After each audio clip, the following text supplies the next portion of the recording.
She didn't choose him, she didn't choose any of it. But when the mountain closed its doors and the snow buried every road back home, she had to decide whether to survive alone or learn to trust the one man everyone else already knew she could. Drop a comment telling me what city you're watching from. I want to see how far this story travels.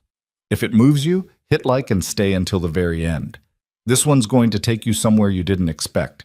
The wagon hit a rut so deep it threw Evelyn Harper clean off the bench. She caught herself on the side rail, barely, her fingers white-knuckled around splintered wood, her body half hanging over the wheel while mud sprayed up across her skirt and her teeth knocked together hard enough to make her eyes water. She didn't cry out. She hauled herself back up, straightened her spine, and stared straight ahead at the road like nothing had happened. Her father, seated on the opposite bench with a wool blanket across his knees, didn't look up from his hands. Neither did the driver. That was the thing about Evelyn Harper. She'd learned early that no one was going to catch her, so she'd stopped expecting it. The Cutter Valley wagon trail wound up through pine forests so dense the sky disappeared for long stretches, leaving only a narrow gray channel of light above the ruts. It was late September and the cold had real teeth. Not the polite autumn chill of the lowland town she'd grown up in, but something that got under your coat and sat against your bones and reminded you. It had been there since long before you arrived and would still be there long after you were gone. Evelyn pulled her coat tighter and watched the trees. She'd been watching trees for 4 days. 4 days of bad roads, hard benches, dried salt pork that tasted like old rope, and her father's careful, deliberate silences. The kind of silence a man uses when he's already made up his mind about something and doesn't want to explain it until it's too late to argue. She knew that silence. She'd grown up inside it. "How much further?" she asked. "Before dark," her father said, which wasn't an answer.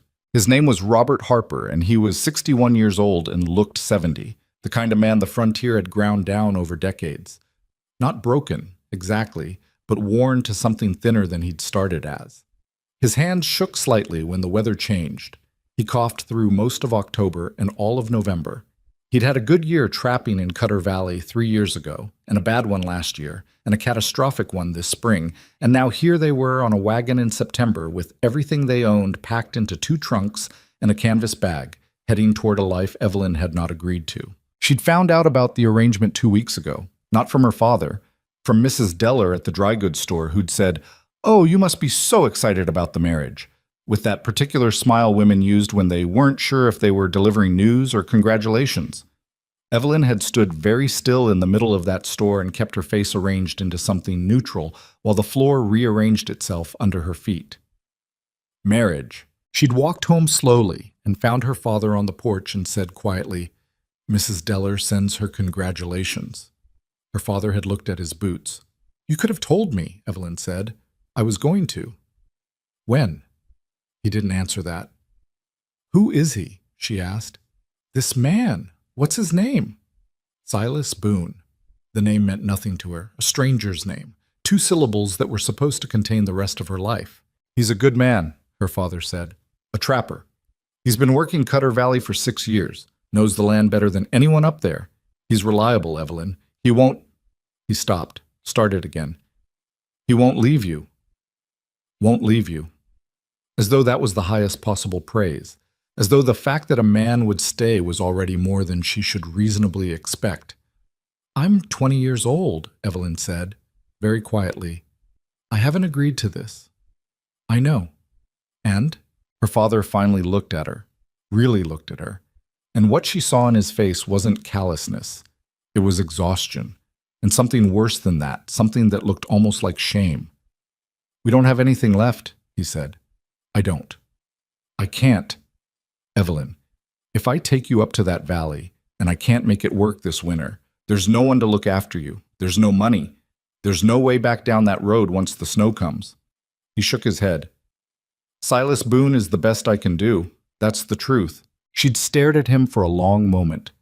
Then she'd gone inside and sat on the edge of her bed in the small rented room they'd been sharing for 6 months, and she'd pressed her hands flat on her knees and breathed very carefully, the way you breathe when you are working very hard not to feel something.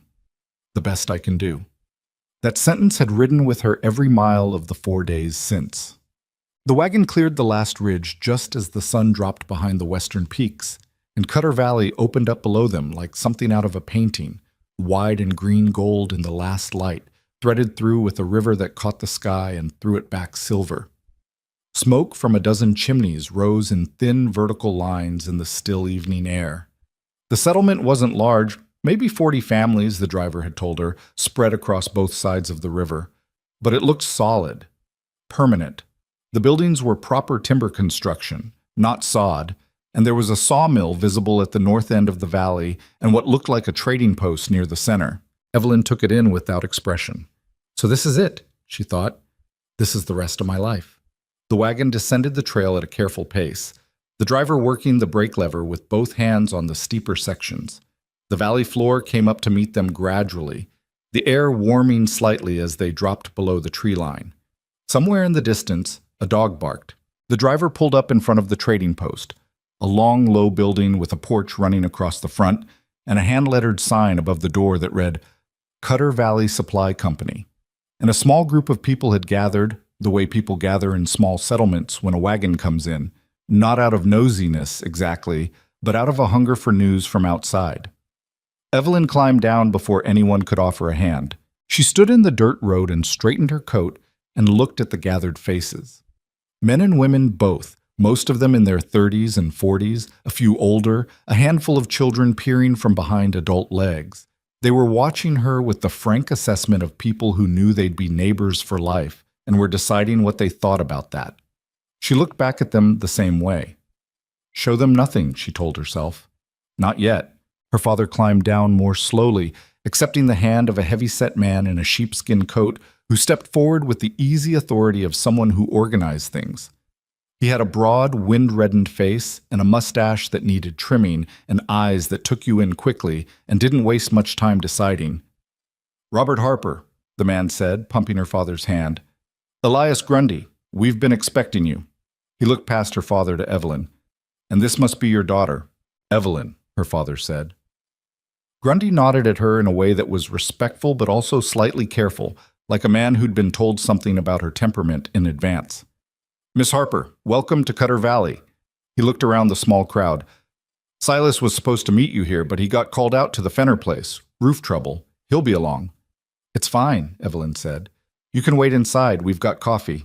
She followed them into the trading post, which was warm and smelled of wood smoke and leather and tobacco, and the particular combination of smells that accumulates in a room where a lot of different kinds of goods live together. A long counter ran down one side, stacked with bolts of fabric and tins and tools. A pot-bellied stove in the corner had a ring of chairs around it, and two old men in the chairs who looked at her with unembellished curiosity. Someone handed her a tin cup of coffee. She wrapped both hands around it and stood near the stove and waited. The coffee was bad. She drank it anyway. People drifted in and out over the next hour. Several women introduced themselves and asked questions in the friendly but persistent way of women who want to assess a newcomer before the men do. Evelyn answered carefully. Where was she from? From the towns, mostly. They'd moved a few times. Did she have any experience with frontier life? Some. She did not elaborate on what some meant, which was very little. Did she know how to... The door opened. She felt the change in the room before she saw him. A slight pause in conversation. A reorientation of attention. Not dramatic, but just the subtle shift that happens when a room acknowledges someone who carries some kind of weight. He came in quietly. He didn't fill a doorway the way men sometimes do when they want you to notice them.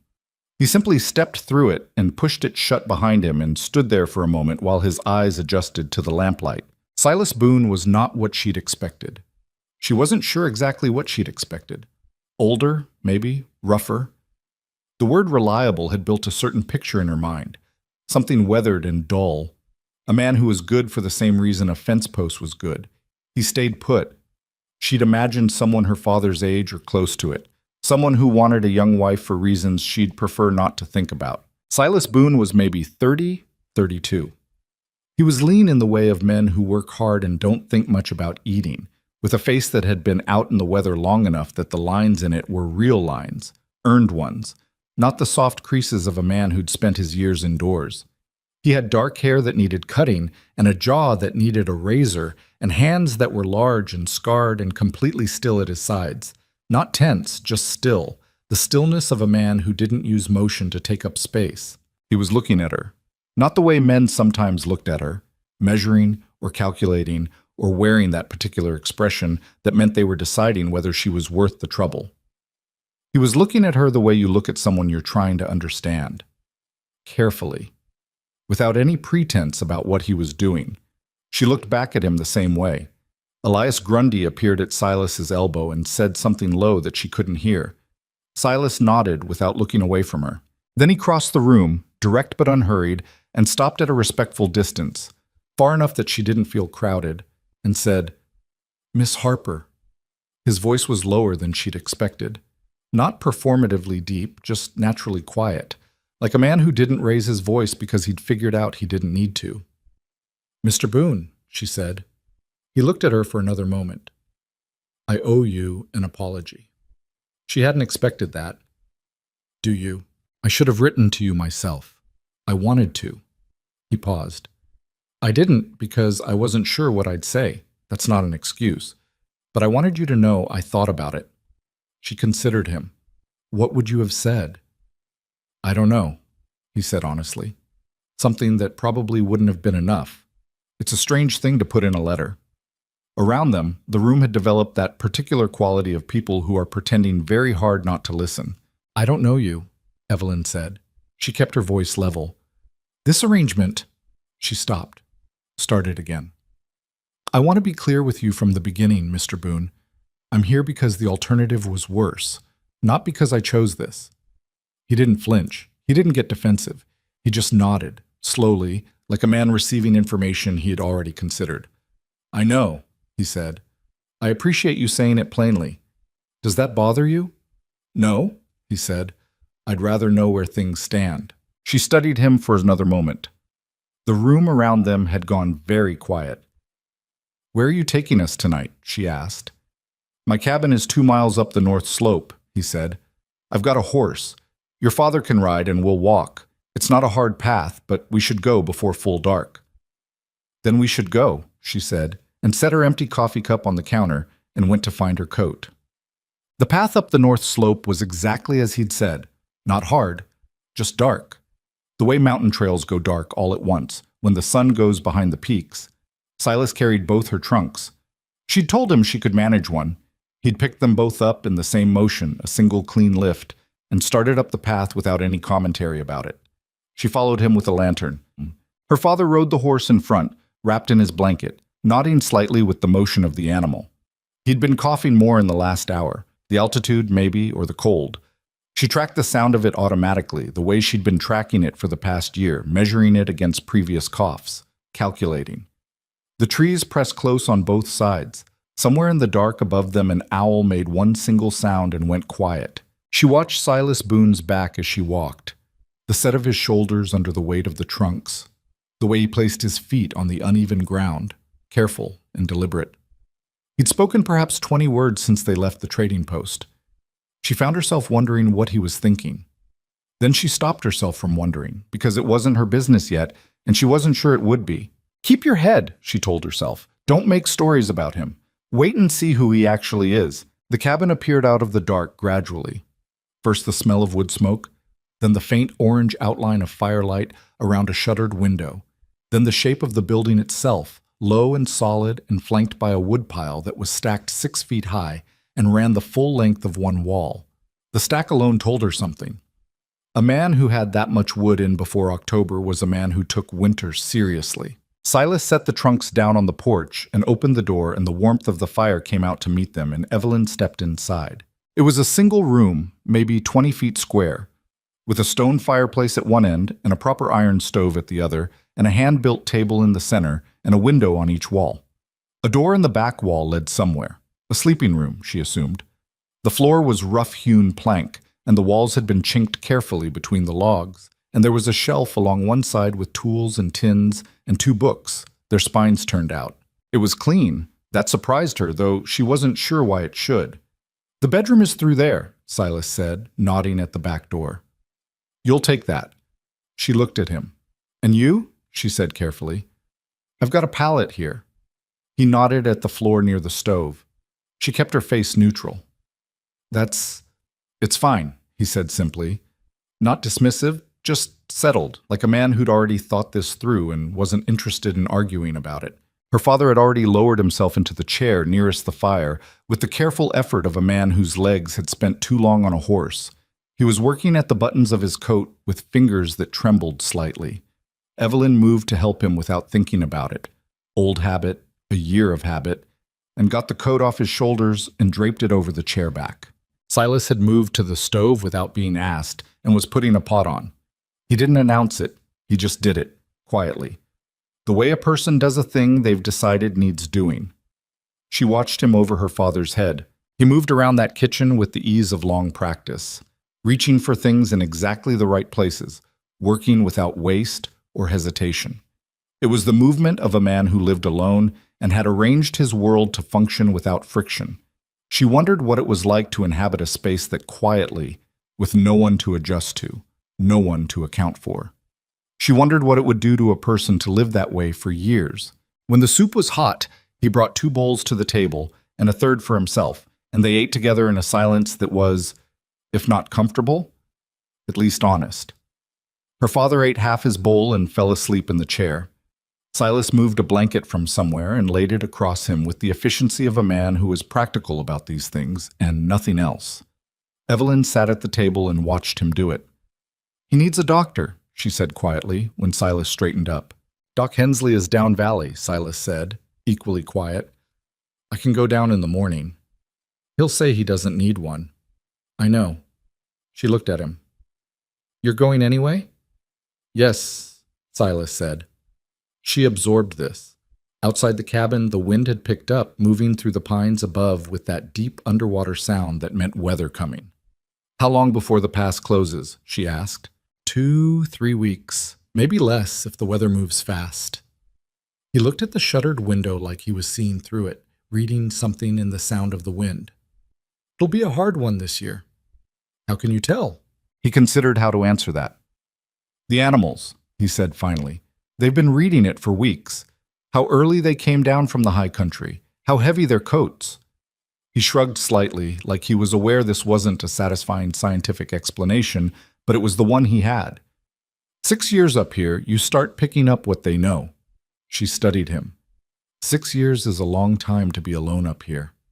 He met her eyes, didn't look away. "Yes," he said. "It is." There was something in that simple acknowledgement that was more unnerving than any amount of explanation would have been. No bluster, no pretense, just the flat, honest weight of it. "Yes, it is, and here we are." "I'd like to go to bed," she said. "Of course." He moved to the back room door and opened it and stepped aside. She picked up the lantern from the table and went through. The bedroom was small. A rope bed with a straw mattress that looked like it had been recently made up with clean linens. She noted this and did not comment on it. A chest for storage. A nail on the wall. A small window above the bed. She set the lantern on the chest and stood in the middle of the small room and listened to the sound of Silas moving around in the other room. The quiet sounds of a man settling in for the night, banking the fire, checking the latch on the door. Then silence. She sat on the edge of the bed. 2-3 weeks, he'd said, until the pass closed, until there was no road out. She thought about it very deliberately, the way she thought about things she didn't want to avoid. After the snow came, this valley would be its own world. Every person in it would be locked in together for 5-6 months. There was no, "I'll think about it after that point." No, "let me see how this goes." After the snow came, the choice became real in a way that it wasn't yet. She had 2, maybe 3 weeks. She could take the horse, Silas's horse, she supposed, which made it not hers to take, or beg a ride on the next wagon down, if there was one, and go back. Go back to what, exactly? There was no back. Her father had sold everything. There was no money, and no family, and no plan, and no room waiting for them anywhere below. Or she could stay. Stay in this small room that was not hers, in this cabin belonging to a man she'd spoken to for less than an hour, in this valley that was about to seal itself shut. "I'm here because the alternative was worse," she'd told him, and she had meant it, and it had been the truth. She lay back on the bed without taking off her boots, staring at the low ceiling of the room, listening to the wind work itself up in the trees outside. Show them nothing, she told herself earlier. She could hear her father coughing from the other room. A long series, and then quiet. And then she listened. The sound of Silas, barely audible, moving. The low creak of the floor. The small sounds of someone checking on another person in the night. She closed her eyes. She didn't know who this man was. She didn't know if she could trust him. She didn't know if she could survive a winter in this valley, or whether the next 6 months would be endurable, or whether any of this would turn out to be anything other than what it looked like right now. A trap that had closed around her so quietly she hadn't heard it snap. But she was 20 years old, and her father needed a doctor, and the woodpile outside was 6 feet high, which meant somebody up here knew what was coming and had prepared for it. She opened her eyes and looked at the ceiling. All right, she thought, to no one in particular. All right. She was still in her boots when she fell asleep. She woke to the smell of coffee. Real coffee. Not the gray approximation she'd been served at the trading post. Actual coffee, dark and bitter and right, coming through the crack under the door. She lay still for a moment, confused by the low ceiling, by the unfamiliar sounds of the cabin settling in morning cold. Then she remembered, all at once, everything. She got up, straightened her clothes as much as they could be straightened, and opened the door. Her father was at the table, hands wrapped around a cup, looking marginally better than he had the night before, by more color, less of that hollowed-out quality around his eyes. He looked up when she came in, and something complicated moved across his face. "Good morning," he said. She looked around the room. "Where's he?" "Gone out already. Was gone before I woke." Her father nodded at the stove, where a covered pot sat warm. "Left breakfast." Evelyn crossed to the stove and lifted the lid. Oatmeal, thick and hot, with dried berries worked through it. She stood there for a moment looking at it. The fire was built up and burning steadily. The floor near the stove had been swept clean.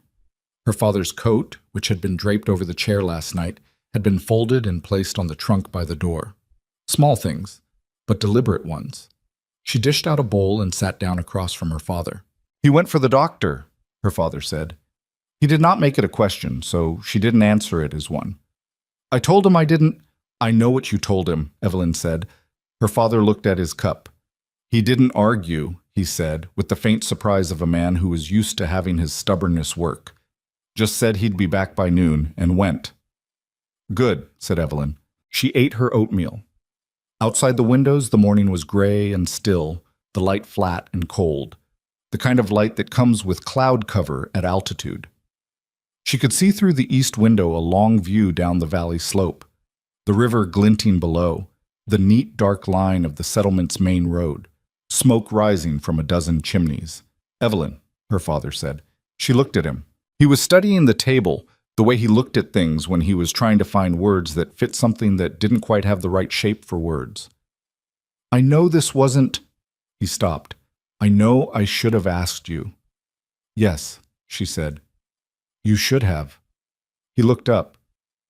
"I'm sorry." She held his gaze for a moment. The apology was real. She could see that. It didn't fix anything, and they both knew it, but it was real, and she wasn't going to throw it back at him. "I know you did what you thought you had to do," she said finally. "That doesn't make it right." "No," she agreed. "It doesn't." They sat with that for a moment. "What do you think of him?" her father asked.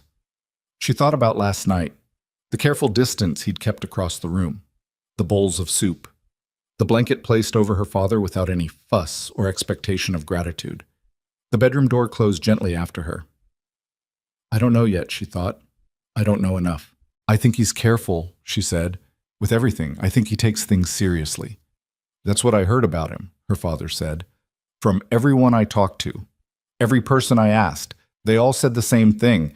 Not that he was friendly or easy or good company, just that he was dependable, that when something needed doing, he did it." He shook his head slightly. "In a place like this, that's about the highest thing they can say about a man." Evelyn looked out the window at the valley below. "We'll see," she said.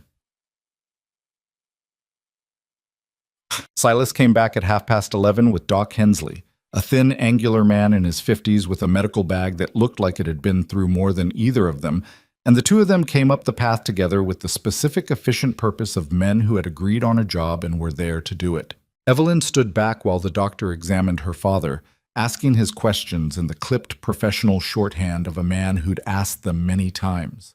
Her father answered with the minimal honesty of a man who'd been hoping not to have to. She watched Silas lean against the wall near the door, arms crossed, not hovering, just present, available if needed. "Lungs aren't good," Hensley said afterward, out on the porch, speaking quietly to Evelyn while her father rested inside. "He's been pushing through something for a while. Needs to stay warm, needs to rest, needs to eat properly." He looked at her over the rims of his spectacles. "He can't be working this winter, you understand?" "Yes," she said. Hensley looked at her with the particular kind of assessment that older men used when they were trying to figure out if a young woman had the backbone for what she was going to be asked to do. Whatever he saw seemed to settle him. "You'll need to keep an eye on him," he said. "He'll push himself if you let him." "I know," said Evelyn. "I won't let him." Hensley nodded, apparently satisfied, and went back inside to leave instructions. Silas was at the corner of the porch, looking out at the valley. She crossed to stand near him. Neither of them spoke for a moment. "Thank you," she said, "for going this morning." He glanced at her. "No need." "There is," she said. "He wouldn't have gone himself. You know that." Silas looked back at the valley. "He came all the way up here," he said. "Organized the whole thing. Drove 4 days to give you something. He doesn't see that as much, but it's not nothing." She looked at him. "You're more generous about it than I am." "I didn't have to listen to him for 20 years, Silas said, and there was the faintest dry note in it, barely there, that made her look at him sharply. He wasn't smiling exactly, but there was something around his eyes that hadn't been there before. She looked away. "No," she said. "There's that." Below them the valley was going about its late morning business. A wagon on the road, a group of women visible outside the trading post, the distant sound of an axe, the smell of pine and cold air and wood smoke, the mountains behind and above everything, permanent and indifferent. "I have traps to check," Silas said. "I'll be back before dark." "All right," she said. He went. She watched him take the path north along the ridge, moving with that same unhurried, deliberate pace, and disappear into the trees. She stood on the porch for another minute. Dependable, her father had said. When something needed doing, he did it. She thought about the woodpile, the made-up bed, the coffee she'd woken to, the doctor who'd appeared at 11 o'clock without being asked. "We'll see," she'd said to her father. She was starting, cautiously, to see. The first week was strange in ways she hadn't anticipated. She had expected distance, two people sharing a space they hadn't chosen to share, doing what was necessary, keeping to their separate sides of an invisible wall. She'd prepared for that. She was good at distance. She'd been practicing it for years. What she hadn't prepared for was the way Silas Boone made distance feel like a choice rather than a punishment. He was quiet, but not coldly so. He moved through the cabin the way he moved through everything, with that quality of deliberate attention, as though he considered what each action required before he took it. He didn't talk to fill silence. He didn't explain himself. He didn't perform. When he spoke, it was because he had something to say, and when he didn't have something to say, he didn't say anything, and somehow that was entirely without hostility. She found it disorienting. She was used to men who talked too much to avoid saying anything real, and men who were silent because they were sulking, and men who were silent because they didn't think what she might say was worth responding to. She didn't know what to make of a man whose silence seemed to be just silence. Nothing loaded into it. She began carefully to observe him. He left before dawn every morning and came back by mid-afternoon, sometimes later if the traps had taken him far up the ridgeline. He brought what he caught. He worked the skins without complaint and without advertisement, just the systematic work of a man who processed what came in and stored what wasn't needed immediately. He maintained things. The axe head was always sharp, the door hinges were oiled so they didn't squeak in the morning, the water barrel was never less than half full. He cooked when he was there and didn't expect her to cook when she was occupied with her father, which she often was. He also didn't say anything when she did cook, which she began doing in the second week, partly from habit and partly from the need to feel useful, to have some control over something in this life she hadn't chosen. He ate what she made with straightforward appreciation, no effusiveness, no criticism, just the honest act of a person eating food that had been made for them. On the fourth day, she asked to come with him to check the South End traps. He'd looked at her with that brief considering pause she was learning to read. Not hesitation, exactly, but the moment he took to actually think about what she'd asked rather than reacting to it. Then he said, "All right, you'll need heavier boots." "I have them," she said. "All right," he said again and waited while she changed. The South End traps were a 2-hour walk through pine forest along a trail she wouldn't have found without him. Not because it was hidden, exactly, but because it was the kind of trail that only looked like a trail once you knew it was there. He walked without hurry and pointed out things as they went. Where a bear had been denning, how to read the direction of travel from the age of tracks, the particular way a creek had changed course from last year's spring thaw. He didn't explain these things as though she were a student or ignorant. He talked the way you talked to someone you were simply walking with, sharing what you noticed, taking for granted that they were interested. She was interested. She hadn't expected that.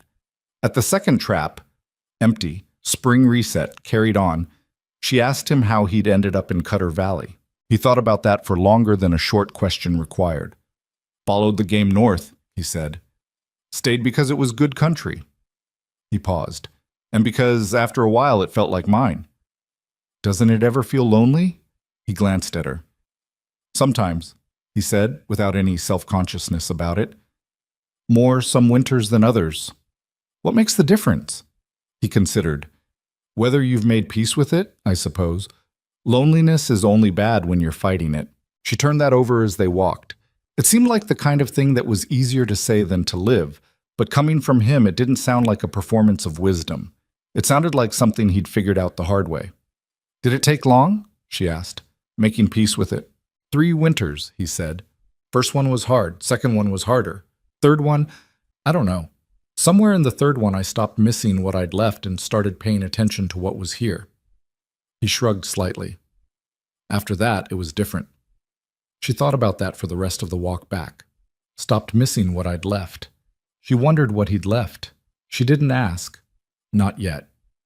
Her father improved through the second week and declined again in the third, the way sickness in older men sometimes did. A cruel tease, a step forward, and 2 steps sideways.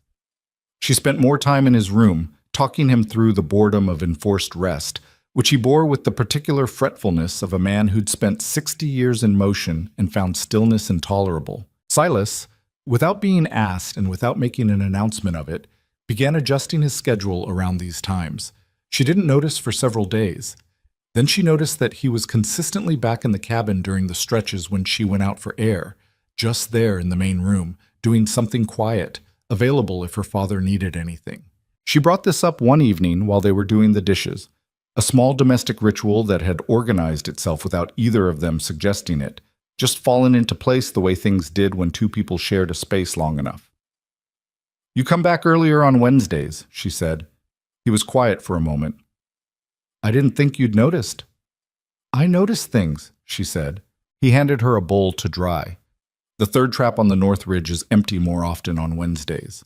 Not worth the extra time." It was a complete explanation, and also almost certainly not the whole truth. She looked at him for a moment. "Thank you," she said.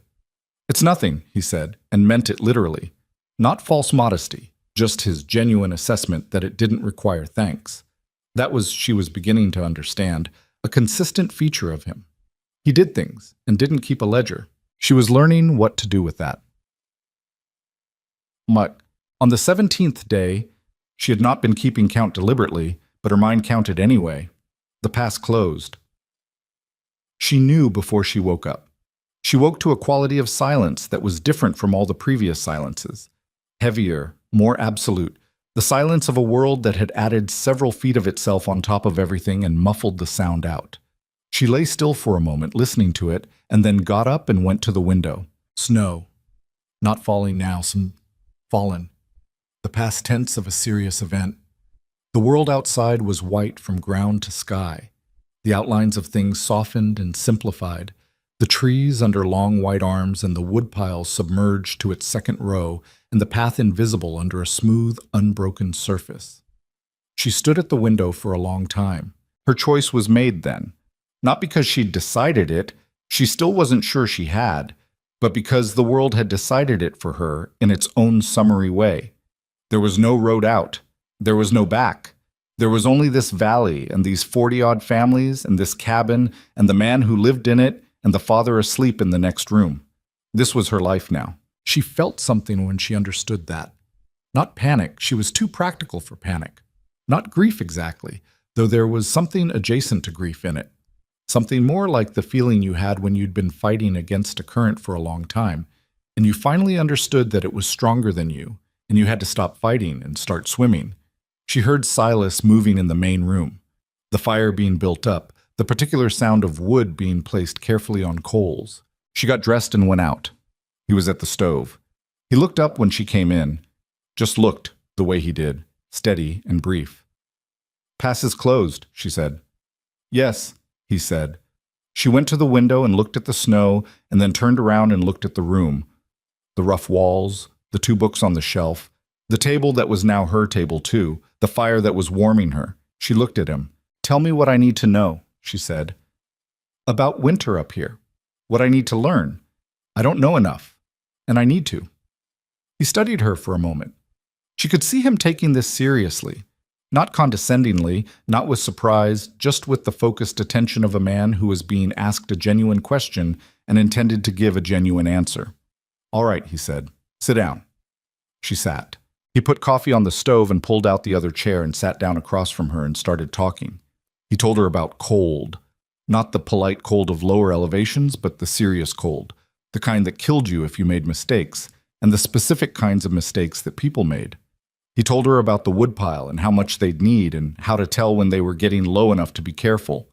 He told her about the river, about when it froze and when the ice was safe and when it wasn't, and how to tell the difference.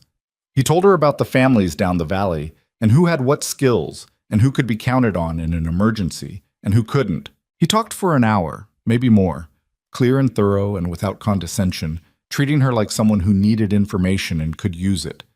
When he finished, she sat quietly for a moment, absorbing it. "What haven't you told me?" she asked. He thought about that. "That it gets harder before it gets easier," he said. "February is the worst month. Everybody starts to wear thin in February. The cold has been going on long enough that it's not interesting anymore, and spring feels like it might not come." He paused. "It always comes. But in February, it's hard to believe that." "How do you get through February?" she asked. He looked at her. "You find something to do that matters," he said. "Something that takes your whole attention. Something that reminds you why you're here." She held his gaze for a moment. "I'm going to need you to be honest with me," she said. "About everything. Even if you think I don't want to hear it. I don't do well when people keep things from me." Something moved in his face. Brief, but real. "I know what that's like," he said. "Then we understand each other," she said. "I think we're starting to," he said. Outside, the snow lay deep and still over the valley, over the mountains, over everything. The fire crackled in the stove. Her father coughed once in the back room and went quiet again. She wrapped her hands around her coffee cup and looked out the window at the white world.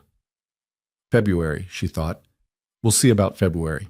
December announced itself with a cold snap that froze the river from bank to bank overnight. A performance so sudden and complete that it seemed like a demonstration rather than a natural event. The mountain showing them what it could do, just so they knew. Evelyn had been in Cutter Valley for 11 weeks. She no longer counted the days. She wasn't sure when she'd stopped. Somewhere in early November, she thought, when the counting had started to feel less like measuring a sentence and more like, she wasn't sure what, less urgent anyway. She had learned things. She could now read ice well enough to know when it held and when it didn't. She could split a fair amount of firewood before her arms gave out, which was more than she'd been able to manage in October. She knew every family in the valley by name and something real about each of them, their troubles, their histories, the delicate social architecture of a small, isolated community that had to maintain itself through close quarters and long winters. She'd learned these things in part from the people themselves, and in part from watching Silas, who navigated the community with a low-key competence that she'd come to understand was unusual. He knew things about people, who was struggling, who needed what could be done about it. and he did things about it without making a project of doing them. He was at the Fenner place when old Carl Fenner's roof was threatening. He appeared at the Widow Marsh's with a quarter of elk when her stores ran low. He said nothing about either. She began to ask around. Not directly. She was careful about how she asked. But she started conversations with the women in the valley, and she listened the way she'd learned to listen to her father over the years, tracking the spaces between what was said and what was meant. And what she found, piece by piece, was a kind of portrait of Silas Boone assembled from other people's stories. Martha Grundy, Elias's wife, told her about the winter 3 years ago, when the Kellerman baby had come too early and there'd been complications, and how Silas had ridden 15 miles in a blizzard to get Doc Hensley in the middle of the night without being asked, just done it because he knew Hensley wouldn't come otherwise and someone needed to go.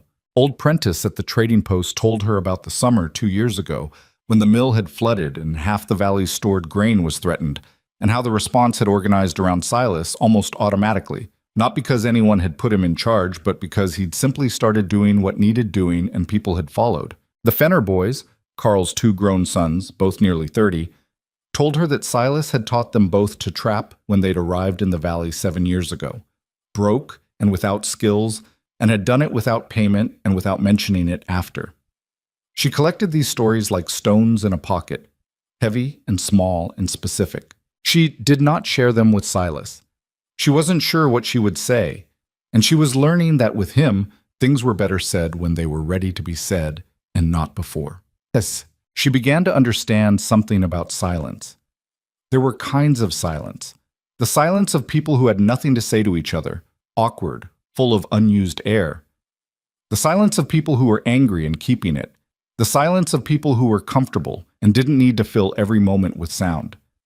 What she and Silas were building, slowly and without naming it, was something closer to the third kind than either of the first two.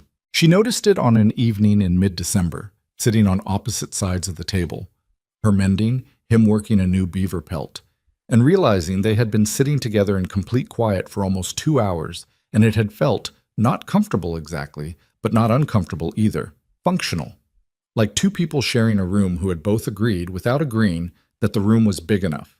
She looked up and found him looking at her. "What?" she said. "Nothing," he said. "You looked like you were thinking about something." "I was." She didn't elaborate. He went back to the pelt. "What was it like," she said a few minutes later, "before you came here? Where you were from?" He was quiet long enough that she thought he wasn't going to answer. She'd learned that his silences meant different things. The ones before an honest answer felt different from the ones before a deflection.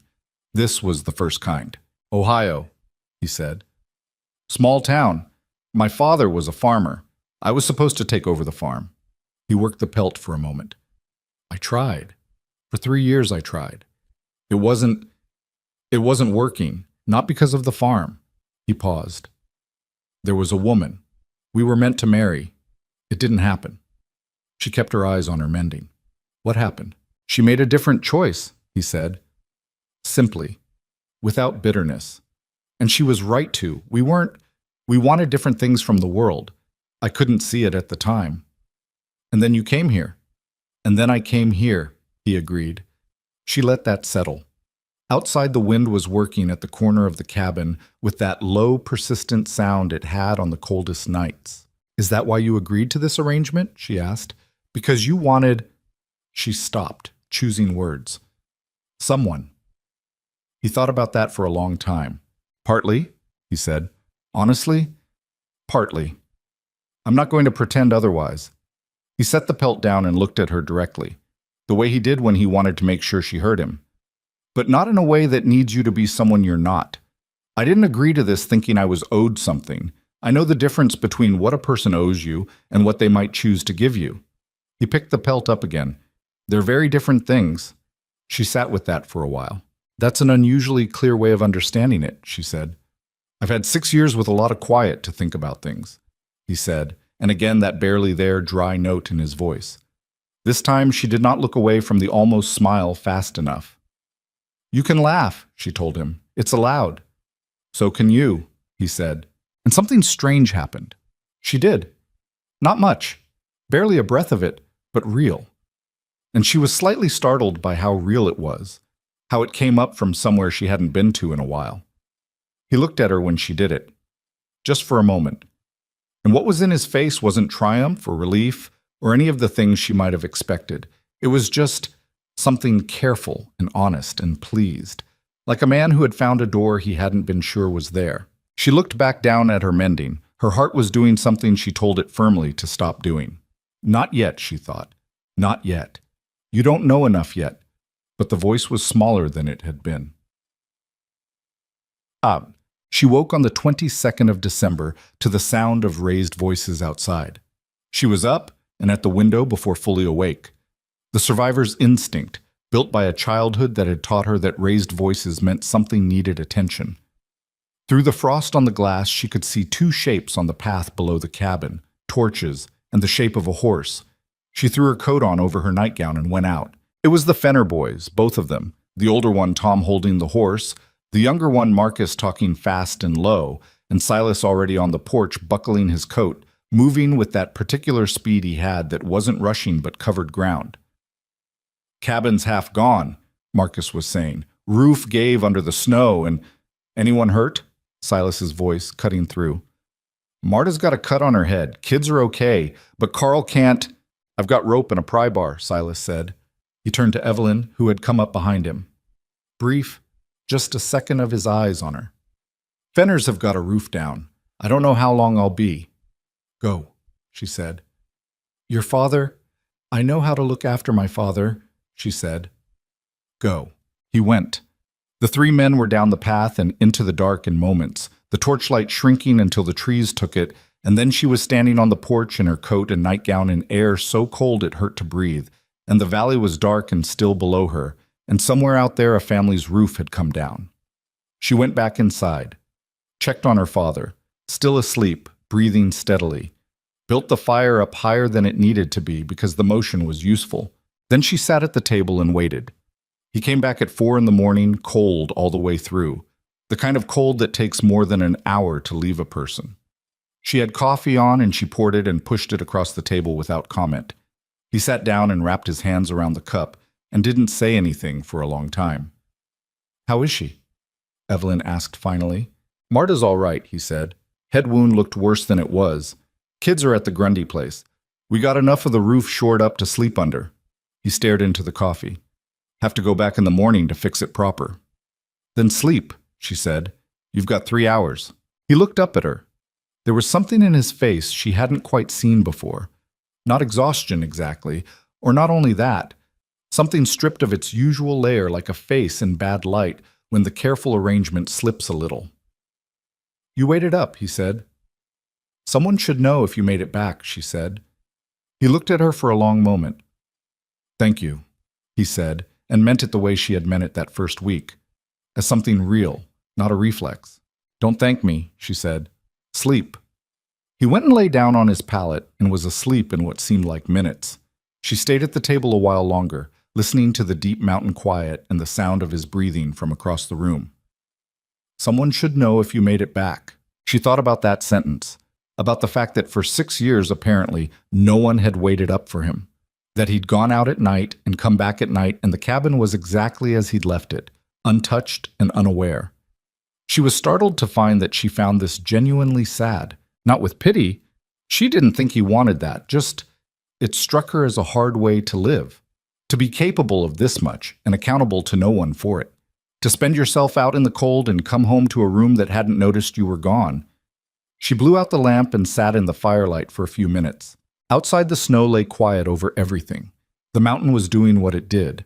Not cruel, not kind, just enormous and indifferent. And inside this cabin, in this valley she hadn't chosen, in this life she hadn't agreed to, she sat and listened to a man sleep and realized, slowly and with some surprise, that she was glad he had come back. She wasn't ready to say what that meant yet, but she held it carefully, the way you held something fragile that you weren't sure about yet, and she carried it with her to bed. The snow kept falling, the valley held, and Evelyn Harper, who had arrived in September prepared to endure whatever was coming, lay awake in the dark and realized that something was already different from what she'd thought it would be, and that she wasn't entirely sure anymore whether that was a thing to be afraid of. January came in mean and stayed that way. The cold that settled over Cutter Valley in the first week of the new year was different from December's cold. Less dramatic, more committed. The kind of cold that didn't announce itself with storms, but simply sat down over everything like a weight that intended to stay. The thermometer outside the trading post read temperatures that made people stop talking mid-sentence and go back inside. The river, already frozen solid, groaned under the pressure of it at night. Long, low sounds that carried across the valley like something complaining in its sleep. Evelyn noticed that she'd stopped measuring the cold as a thing that happened to her and started measuring it as information. How cold was it this morning? Cold enough to need the extra blanket over her father, cold enough that the water in the bucket by the door would freeze before noon, cold enough that Silas would come back from the trap line earlier than usual because running metal traps in extreme cold produced bad results.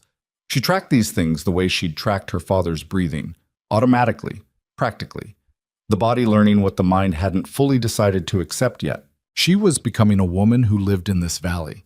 She wasn't sure exactly when it had started happening.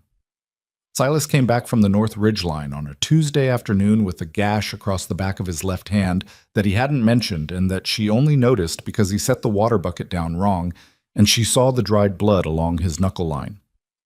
"What happened to your hand?" she said. He looked at it like he'd forgotten it was there. "Trap spring. Nothing serious." "Let me see it." He showed her without argument, which she'd learned was unusual in men who'd been taking care of their own injuries for years. Most of them had a stubborn resistance to anyone else's assessment of their body's condition. He just held out the hand, matter of fact, and let her look. The cut was deeper than nothing serious by a reasonable person's measure. A clean slice, maybe 2 inches long across the knuckles, still seeping slightly, the edges not quite closed. She went for the medicine tin without asking and came back and cleaned it, while he sat at the table with the patience of a man who'd decided not to have an opinion about something. "You should have wrapped this before you came in," she said. "I was going to." "When?" "When I got around to it." She pressed a cloth against it and held it. He watched her do this with an expression she couldn't fully read. Not uncomfortable, but attentive, the way he was attentive to things he found unexpected. "You don't like being taken care of," she said. It wasn't a question. "I'm not used to it," he said, which was a more honest answer. She wrapped the hand with the linen she kept in the tin and tied it off and sat back. He flexed his fingers experimentally, checking the give. "Thank you," he said. "Don't do it again," she said. Something moved at the corner of his mouth. "I'll try." "Try harder," she said, and got up to start dinner, and didn't look back at him, and was very deliberate about not analyzing why her hands weren't entirely steady. Her father had seen all of this from his chair by the fire. He said nothing. But she caught his expression when she passed him, and it was the particular expression of a man who was watching something he had hoped for and was being careful not to comment on for fear of breaking it. She gave him a look that said very clearly, "Don't." He looked at the fire. She started the soup. The three of them ate together that night, as they did most nights now, the table small enough that there was no comfortable pretending they weren't sharing it. Her father had good days and worse days, and this was a middling one. He ate most of his bowl and contributed to the conversation in the measured way of a man conserving energy, asking Silas about the trapline and listening to the answers with the genuine interest of someone who'd spent his own years in similar country.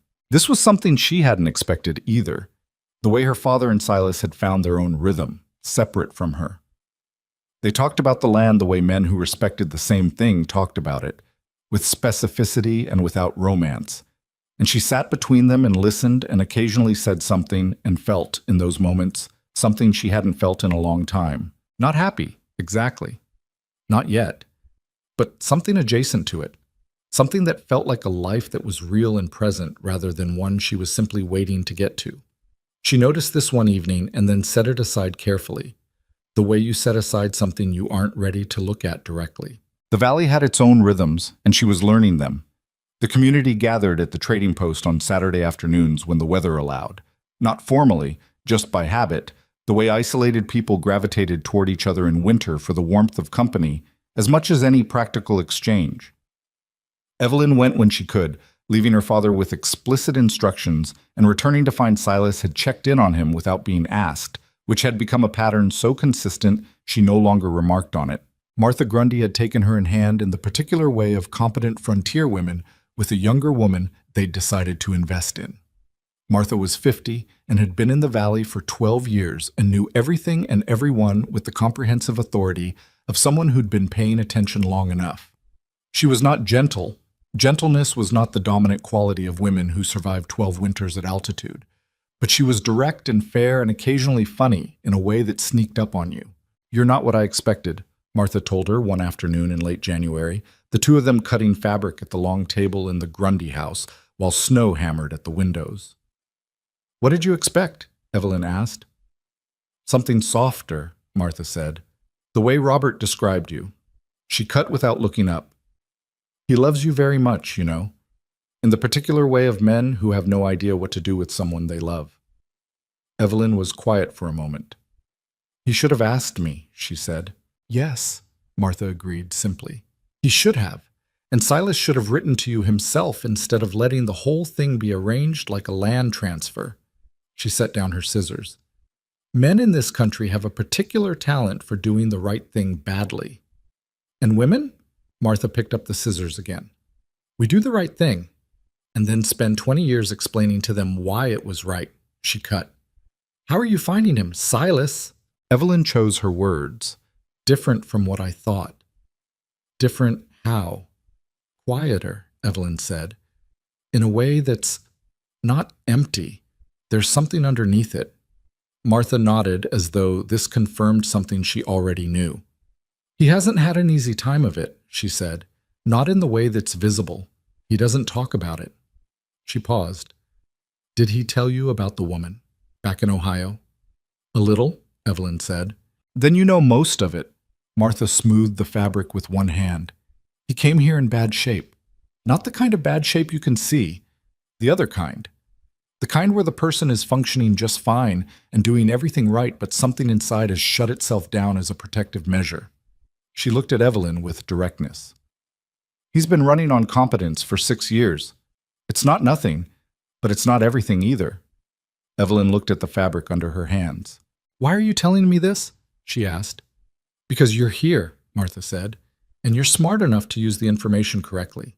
She picked up a pin. "And because that man fixed my roof last March without me asking and didn't tell Elias about it for 3 weeks, and I figure someone should be paying attention to him." Evelyn didn't say anything. Outside, the snow came down, and the afternoon light went gray and then gray-blue and then dark. And she stayed at the Grundy table longer than she'd planned, listening to Martha talk about the valley and the people in it, and occasionally about Silas Boone. And she filed everything away in the careful way she had of holding information she wasn't ready to act on yet. She walked back up the north slope in the early dark with a lamp, and the snow crunching under her boots, and her breath making small white clouds in the air, and she thought about what Martha had said, running on competence. She knew what that looked like. She'd been doing something similar for years, running on capability and practicality and the iron determination not to need anything she couldn't provide herself. She wondered if that was something they shared, and then she wondered what it would mean if it was. The cabin came into view through the trees, the windows lit amber from inside, and something settled in her chest at the sight of it. Something she recognized, reluctantly, as relief. She was coming home to a place that was lit and warm and occupied. She stopped on the path for a moment, just long enough to notice this, and then went inside. Her father was asleep in his chair. Silas was at the table with one of his 2 books open. Though he wasn't reading, he was looking at something on the table that she couldn't see from the door. He looked up when she came in, and something in his face eased slightly, barely perceptibly, the way it did when he was relieved about something he hadn't been going to say he was worried about. "It's late," he said. "I was at the Grundys." She took off her coat. "Were you worried?" A pause. "The snow picked up." "You were worried," she said. He didn't deny it. He just looked at her in the even way he had and let her read what she wanted into it. She hung her coat and went to check on her father, still breathing well, good color, and then came back to the main room and sat at the table across from him. He'd closed the book. On the table between them, she could now see what he'd been looking at, a small carved piece of wood, rough and unfinished, the beginning of something. She couldn't tell what yet. "What is that?" she asked. He looked at it. I don't know yet, he said. Sometimes I start them without knowing. She studied it. It was clearly careful work, even unfinished. The cuts deliberate, not random. How long have you been doing this? Since the second winter, he said, when the dark got long and I needed something for my hands.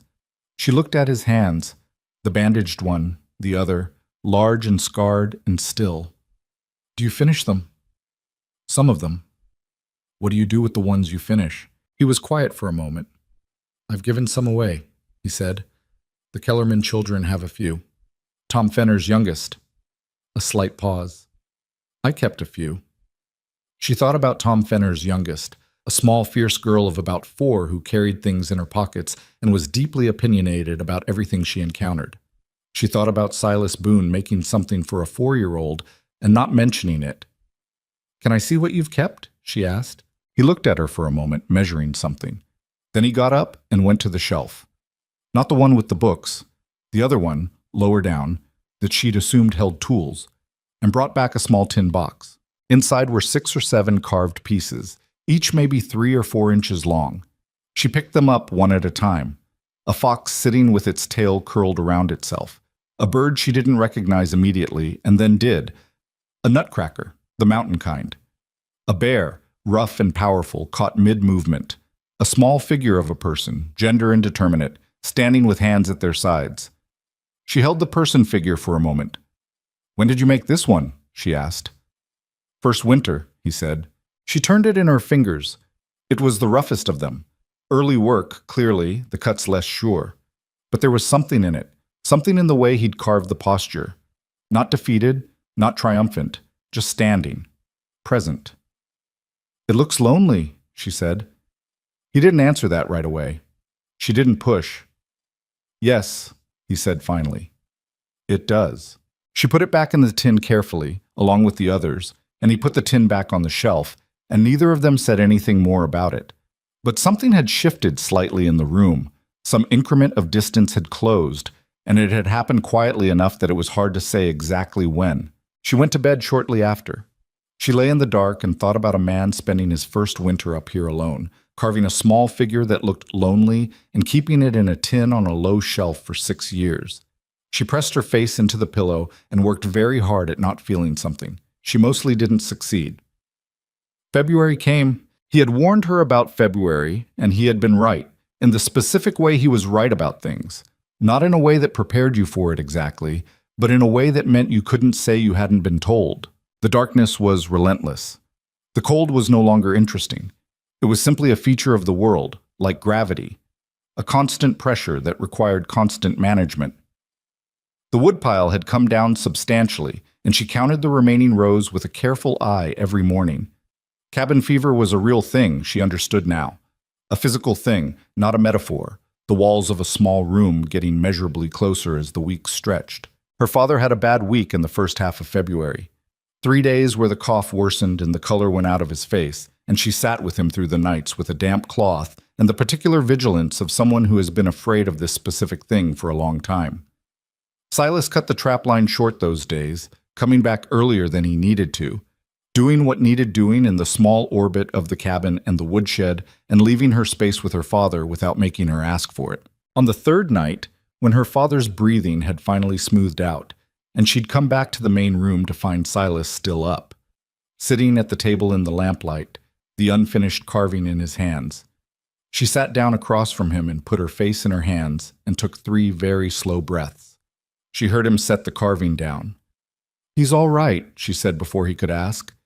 "He's better, breathing easier." "All right," Silas said. She lowered her hands and looked at the lamp.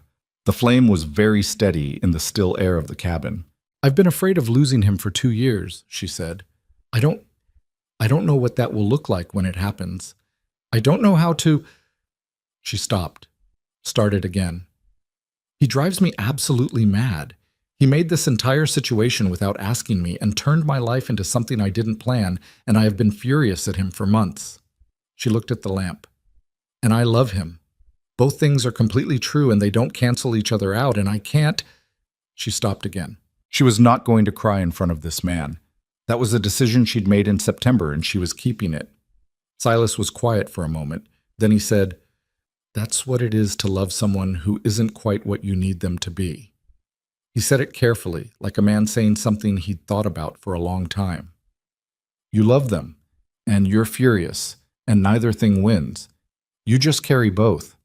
She looked at him. His face was very still in the lamplight. Not closed, just steady, the way he was steady. Is that... She paused. Is that what it was like? With the woman in Ohio? He met her eyes. For a while, he said. For a while I was furious, and then I wasn't, and I just... He looked at his hands. I just missed her. Not her specifically after a time. Just the idea that there was someone who knew where I was. The lamp flame moved slightly in some invisible draft. I know where you are, Evelyn said. It came out before she'd fully decided to say it. It was a small sentence, and it was also an enormous one, and she felt the weight of it as soon as it was in the air between them. He looked at her. His expression didn't change exactly, but something behind it did.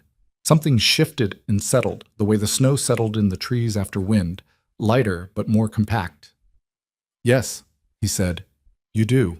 She looked at the table. Her hands were flat on the wood, and she was aware of how close his were, 2 feet away. And she was also aware that she was not going to close that distance tonight. Not because she didn't want to, but because she wasn't ready. Because something in her still needed more time to be sure of what she was moving toward before she moved. But she didn't move away either. Go to sleep, she told him, the way she'd been telling him things lately. Direct, but not unkind. A tone she'd found that worked with him, that he responded to without getting his back up. He looked at her for another moment. You too, he said. She went. She lay in her room and stared at the ceiling and listened to the sounds of him settling for the night, and she thought about what she'd said and what he'd said, and the specific weight of I know where you are hanging in the cold air of a February night. Her father was better by morning. The crisis, whatever it had been, had passed as these things sometimes did, withdrawn as suddenly as they'd come, and Robert Harper ate breakfast in his chair with something like appetite, and argued about whether he was well enough to sit outside for an hour and lost the argument, which cheered him up considerably because arguing was his preferred method of engaging with the world. The valley had its own February crisis that week. The Marsh family, Widow Marsh and her 2 teenage sons, had a chimney fire on a Wednesday that took the roof of their lean-to and damaged the main chimney enough that the house wasn't safe to heat. The whole settlement moved on it the way small communities moved on emergencies. Not with dramatic coordination, but with the organic efficiency of people who understood that someone's crisis was everyone's crisis because they would all eventually need the same thing. Silas was at the Marsh place before noon on Wednesday. She knew because he'd left at first light when the news came down the valley by the simple method of a neighbor appearing at the door with information. She'd packed him food without asking, bread and dried meat and the rest of the morning's coffee in a tin, and handed it to him on his way out the door. And he'd taken it without comment and looked at her for a moment, and then gone. He came home 2 days later. Not because the work wasn't done, but because the chimney wasn't safe to rebuild in temperatures that cold, and the Marsh family had moved temporarily to the Grundy house, and there was nothing more to do until the temperature came up enough to work mortar. He came home with brick dust on his coat and a tiredness in his face that was deeper than one night's lost sleep, the tiredness of a man who'd been giving out what he had for 48 hours. He sat down at the table and she put food in front of him and he ate it and said almost nothing for an hour. And she let him be quiet because she understood now what his quiet needed. Later, when he'd eaten and the worst of the tiredness had receded to something more manageable, she said, Tom Fenner was talking about you at the trading post. He looked up. About what? About you, she said. About the Marsh chimney. About the Fenner roof in December. About a long list of things you've apparently done for half the people in this valley without mentioning it. He didn't say anything. Why don't you talk about it? She asked. Not accusatory. Genuinely curious. People know, Silas. They talk. You know they talk. He was quiet for a moment, turning his coffee cup in his hands. Talking about it makes it into something else, he said. It becomes a thing you did for credit. Something you can put on a scale and weigh. He shook his head slightly. That's not what it is. What is it then? He thought about it. Just living here, he said. You live somewhere long enough. It's yours. The people in it are yours. Not in a way that means they owe you, just in the way that what happens to them matters to you. He looked at his coffee. I don't know how else to explain it. She studied him. You're not a simple man, she said. Something flickered in his face. No, he agreed. Probably not. I didn't think you were, she said. I want you to know that. Even in September, when I didn't know anything about you, I could tell there was something more than the surface. He looked at her. He was doing the thing he sometimes did, listening to her very carefully, tracking something beneath the words. Is that why you stayed? He asked. When you could have left? She considered this seriously, because it deserved serious consideration. Partly, she said, and partly because there was nowhere to go. She paused. And partly because I didn't want to, even when I told myself I should. The fire crackled. The cold pressed at the walls of the cabin, that relentless February cold, looking for a way in and not finding one. Her father was asleep in the back room, breathing slow and easy, and the lamp was burning low. And Silas Boone was looking at her across a small table with an expression she'd been studying for months and finally felt like she was beginning to understand. It was not the face of a man waiting for something. It was the face of a man who had decided, a long time ago, that he was not going to want things badly enough to take them, that he would rather sit with an empty hand than take anything that wasn't freely given. She had never met a person so thoroughly committed to not asking for what they needed. It made her want to give it to him. That was the strange and alarming thing. It made her want to reach across the table and say, "Stop being so careful with me." But she wasn't ready, quite. Not yet. And she knew he would wait, and somehow the knowledge that he would wait made the waiting feel different from what it had been. "Good night, Silas," she said. "Good night," he said. She went to her room. She did not sleep for a long time. Outside, February pressed down over the valley, heavy and cold and nearly done, as all hard things eventually are. She lay in the dark and listened to the sound of the mountain and thought about a man who gave everything and asked for nothing, and what it might mean to be someone who finally decided to give him something back. The thought stayed with her, warm and unresolved, into the small hours of the night. February broke the way it always did in Cutter Valley. Not gently, not with any particular announcement, but with a single morning when the light came through the east window at a slightly different angle, and the air smelled, almost imperceptibly, of something other than pure cold. Not warmth. Not yet. Just the faint suggestion that warmth was somewhere in the future and hadn't entirely forgotten this place. Evelyn noticed it while she was pulling on her boots by the door. She stopped for a moment, boot in hand, and just breathed. Then she finished dressing and went about her morning. She didn't say anything about it to Silas.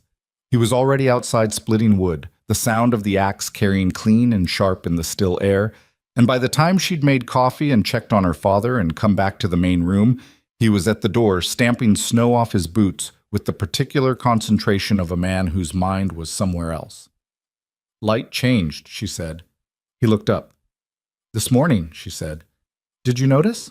He was quiet for a moment, and she knew he was taking the question seriously rather than just answering it. "Yes," he said, "about a week early this year." He hung up his coat. "Doesn't mean the cold is done." "I know," she said, "but it's something." He looked at her briefly with that expression she'd been cataloging since September, the one she'd eventually labeled privately as he's noticing something he didn't expect, and then went to the stove for coffee without comment. March, when it finally arrived, was not kind. It never was in the high country. The temperature swung wildly, a morning that felt almost bearable, followed by an afternoon that dropped 20 degrees and reminded everyone that the mountain was not finished with them yet. The snow softened during the day and refroze at night into a dangerous crust that made travel treacherous. 3 families had livestock problems in the first 2 weeks of March: a cow that went through ice at the river crossing, 2 horses with respiratory illness, the Grundy's mule with a broken leg that had to be put down, which hit Elias Grundy harder than he would admit because he'd had that mule for 8 years, and the animal had an outsized personality for its species. Silas helped with all of it. This was no longer remarkable to Evelyn. She had stopped being surprised by it and started instead simply watching how he did it. The specific way he showed up, quietly, without positioning himself as the solution, doing whatever piece of a problem he could do and stepping back. He didn't take over. He didn't need the problem to be his in order to help with it. She'd known men who couldn't help without owning the situation. And she'd known men who couldn't help at all, and she was beginning to understand that what Silas had was something rarer than either. Then, what she didn't fully understand yet, what she was about to understand in a way that would rearrange certain things inside her, was the cost of it.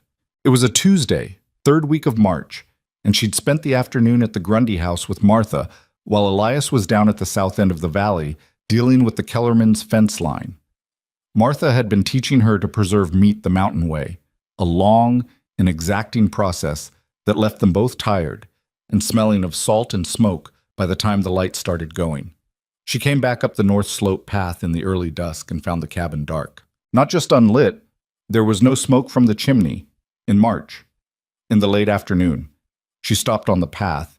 The woodpile was there. The horse was in the small lean-to stable, which meant Silas had come back from wherever he'd been. She went to the door and pushed it open, and the cold inside was the cold of a room that hadn't been heated for hours. Silas. No answer. She found him on the floor near the stove. Not collapsed. Not exactly. He was sitting with his back against the base of the stove, legs straight out, head tipped back against the iron, and he was conscious, which was the first thing she checked, her hand on his face before she'd finished thinking about doing it. His skin was cold and dry, and his eyes opened when she touched him, slowly, like a man coming back from somewhere far. "What happened?" she said. Not a question. A command. Chut. He tried to sit up differently and stopped. She saw his face change in the way faces changed when pain moved through them, a brief tightening, quickly controlled, but real. "Fell," he said. His voice was rougher than usual. "On the river crossing. Ice gave." He paused. "Got back. Couldn't get the fire. Hands were—" She looked at his hands. They were wrapped in his own shirt. He'd taken it off and wrapped his hands in it, which meant he'd been sitting in the cold of this unheated cabin in March, in only his undershirt for long enough that the room had gone cold around him. She didn't let herself think about how long that was or what it meant. Later. She'd think about it later. "Can you move to the chair?" she said. "Yes." "Then move to the chair and let me start this fire." He moved, slowly, and she could see the effort it cost him, the way he favored his left side. She filed that away and started building the fire with the fast, economical movements of someone who had done it enough times now that it was reflex. Tinder, kindling, the small pieces before the large ones, the exact configuration that caught best in this particular stove with its particular draft. She had the fire going in 4 minutes. She knew because she counted. Then she turned to him. He was in the chair, her father's chair by habit, the one closest to where the heat would reach first, and he was looking at the fire with an expression she hadn't seen on him before. Stripped of its usual surface, there was something in it that was close to exhaustion, but not quite. Something older and more complicated. The expression of a man who had managed something difficult and gotten to the other side of it, and was now, with the adrenaline gone, feeling the full weight of it. She unwrapped his hands. The cold damage was real, but not the worst kind. The skin was red and painful, but unbroken. No blackening, no blisters. Frostbite's early stages, treatable, recoverable. She knew this because Doc Hensley had told her what to look for, back in November, when she'd asked him to teach her what she needed to know about winter injuries. She'd paid attention. She filled a basin with water that was cool but not cold. Warming frostbitten tissue too fast caused damage, and put his hands in it and sat back on her heels and looked at him. "Your ribs," she said. He met her eyes. "Probably cracked," he said. "Not broken. I can breathe fine." "Who decided that? You?" "I've had cracked ribs before." "That's not an answer." She stood up. "Take off the undershirt." A pause. "Evelyn, I need to see if it's cracked or broken," she said. "There's a difference and it matters. Take it off." He did, carefully. The movement slow on the left side. She looked at his torso. The bruising was already developing along the left rib cage, dark purple spreading beneath the skin, a topographic map of an impact against something hard. Ice, probably.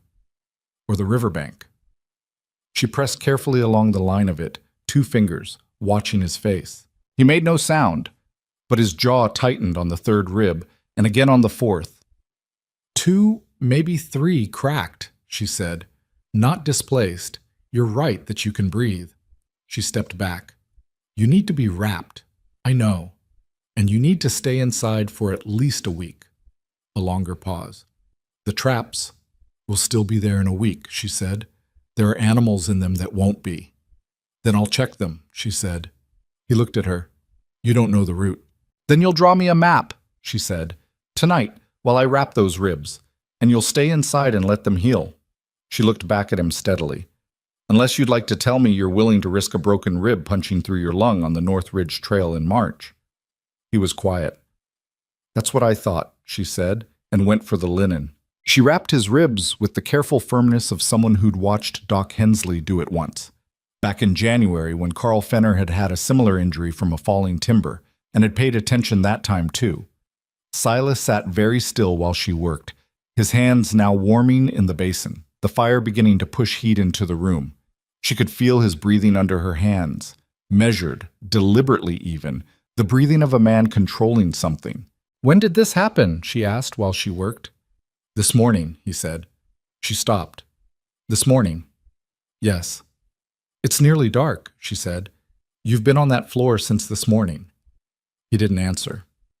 Silas. She moved so she could see his face. Why didn't you send for someone? He looked at the fire. It wasn't... Don't tell me it wasn't serious, she said, and there was something in her voice she hadn't intended, a heat she hadn't planned on letting out. Don't do that.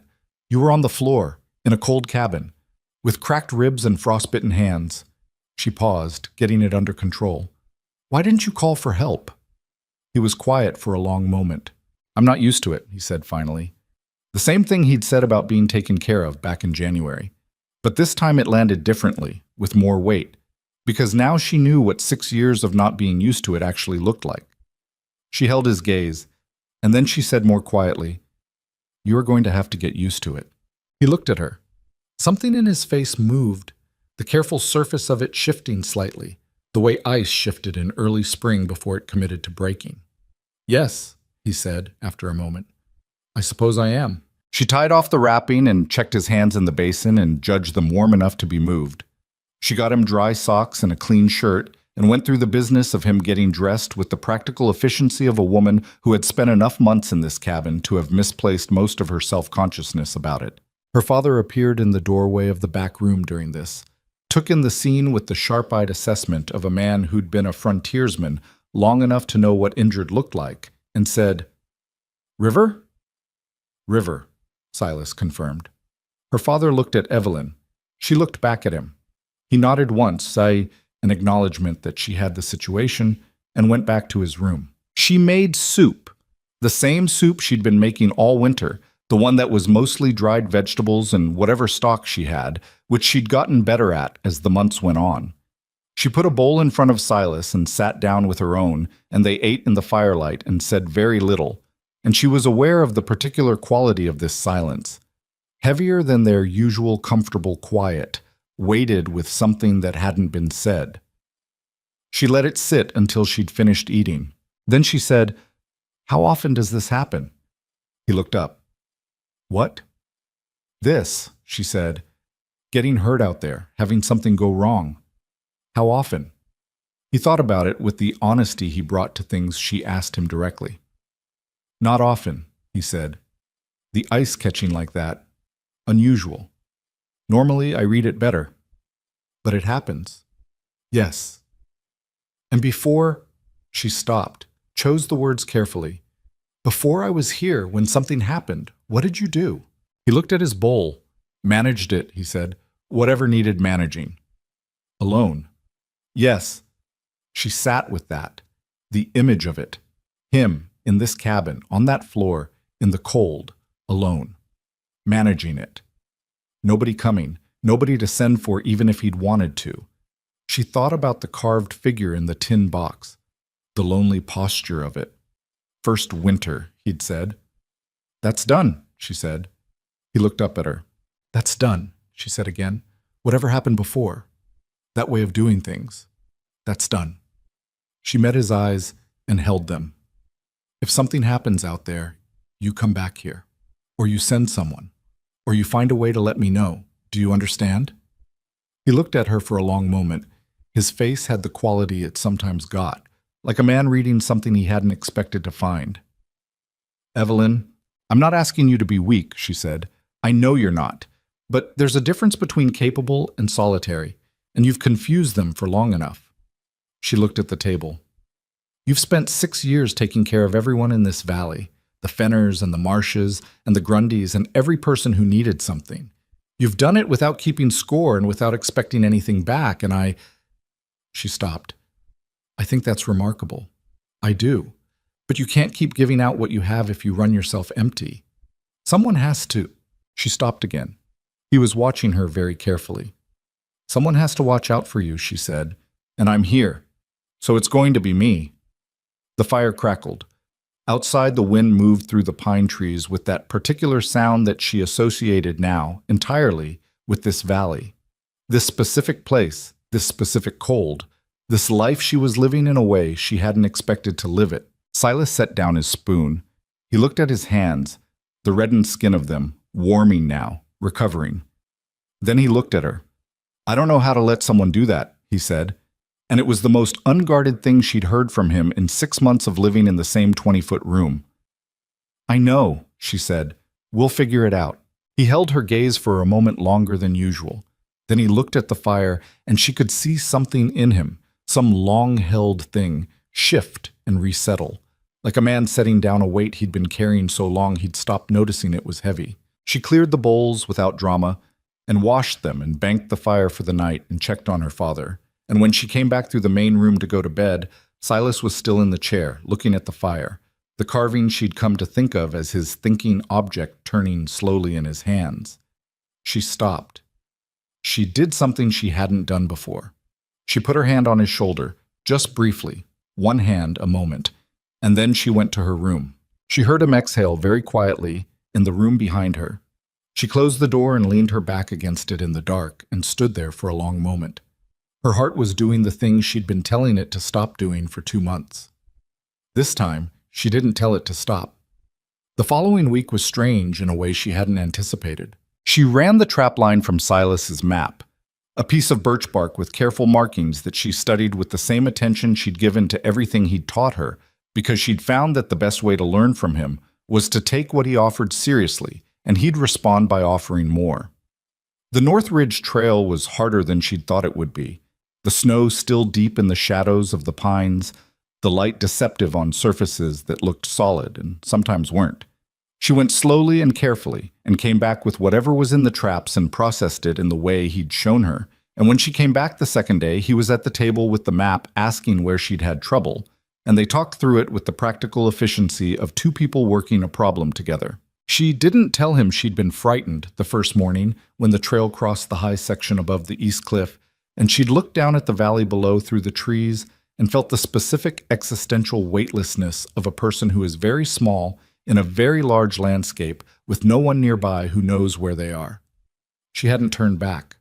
She'd kept going, but she understood better now why he checked the ice carefully, why he read the snow before he stepped on it, why he never pushed the trapline later than the light safely allowed. The North Ridge in March was a serious place, and seriousness was the correct response to it. His ribs healed slowly, the way cracked ribs did, better by the end of the first week, still catching him on sudden movements in the second. He was not a good patient in the sense of enjoying enforced rest, but he was a disciplined one in the sense that he did what he'd agreed to do and didn't fight it past the first day. He split wood when she wasn't looking, and she made him stop, and he made an argument about it that he knew he was going to lose before he started it, and she enjoyed winning it more than was probably dignified. Her father watched all of this with the expression of a man who has done something and is now seeing whether it will work out.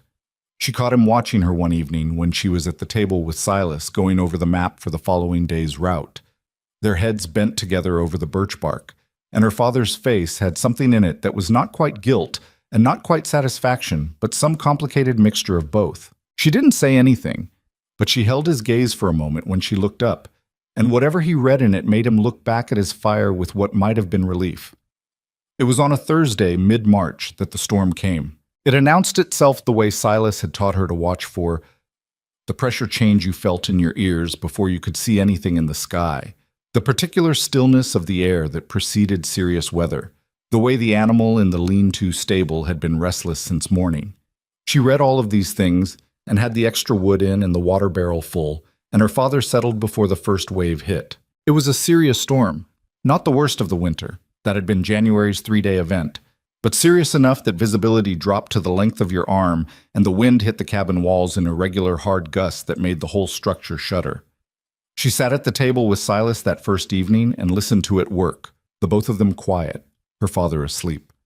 "Will it hold?" she asked, about the cabin. "Yes," he said. "I re-chinked all the north side walls in October. It'll hold." She nodded. "You knew this was coming," she said.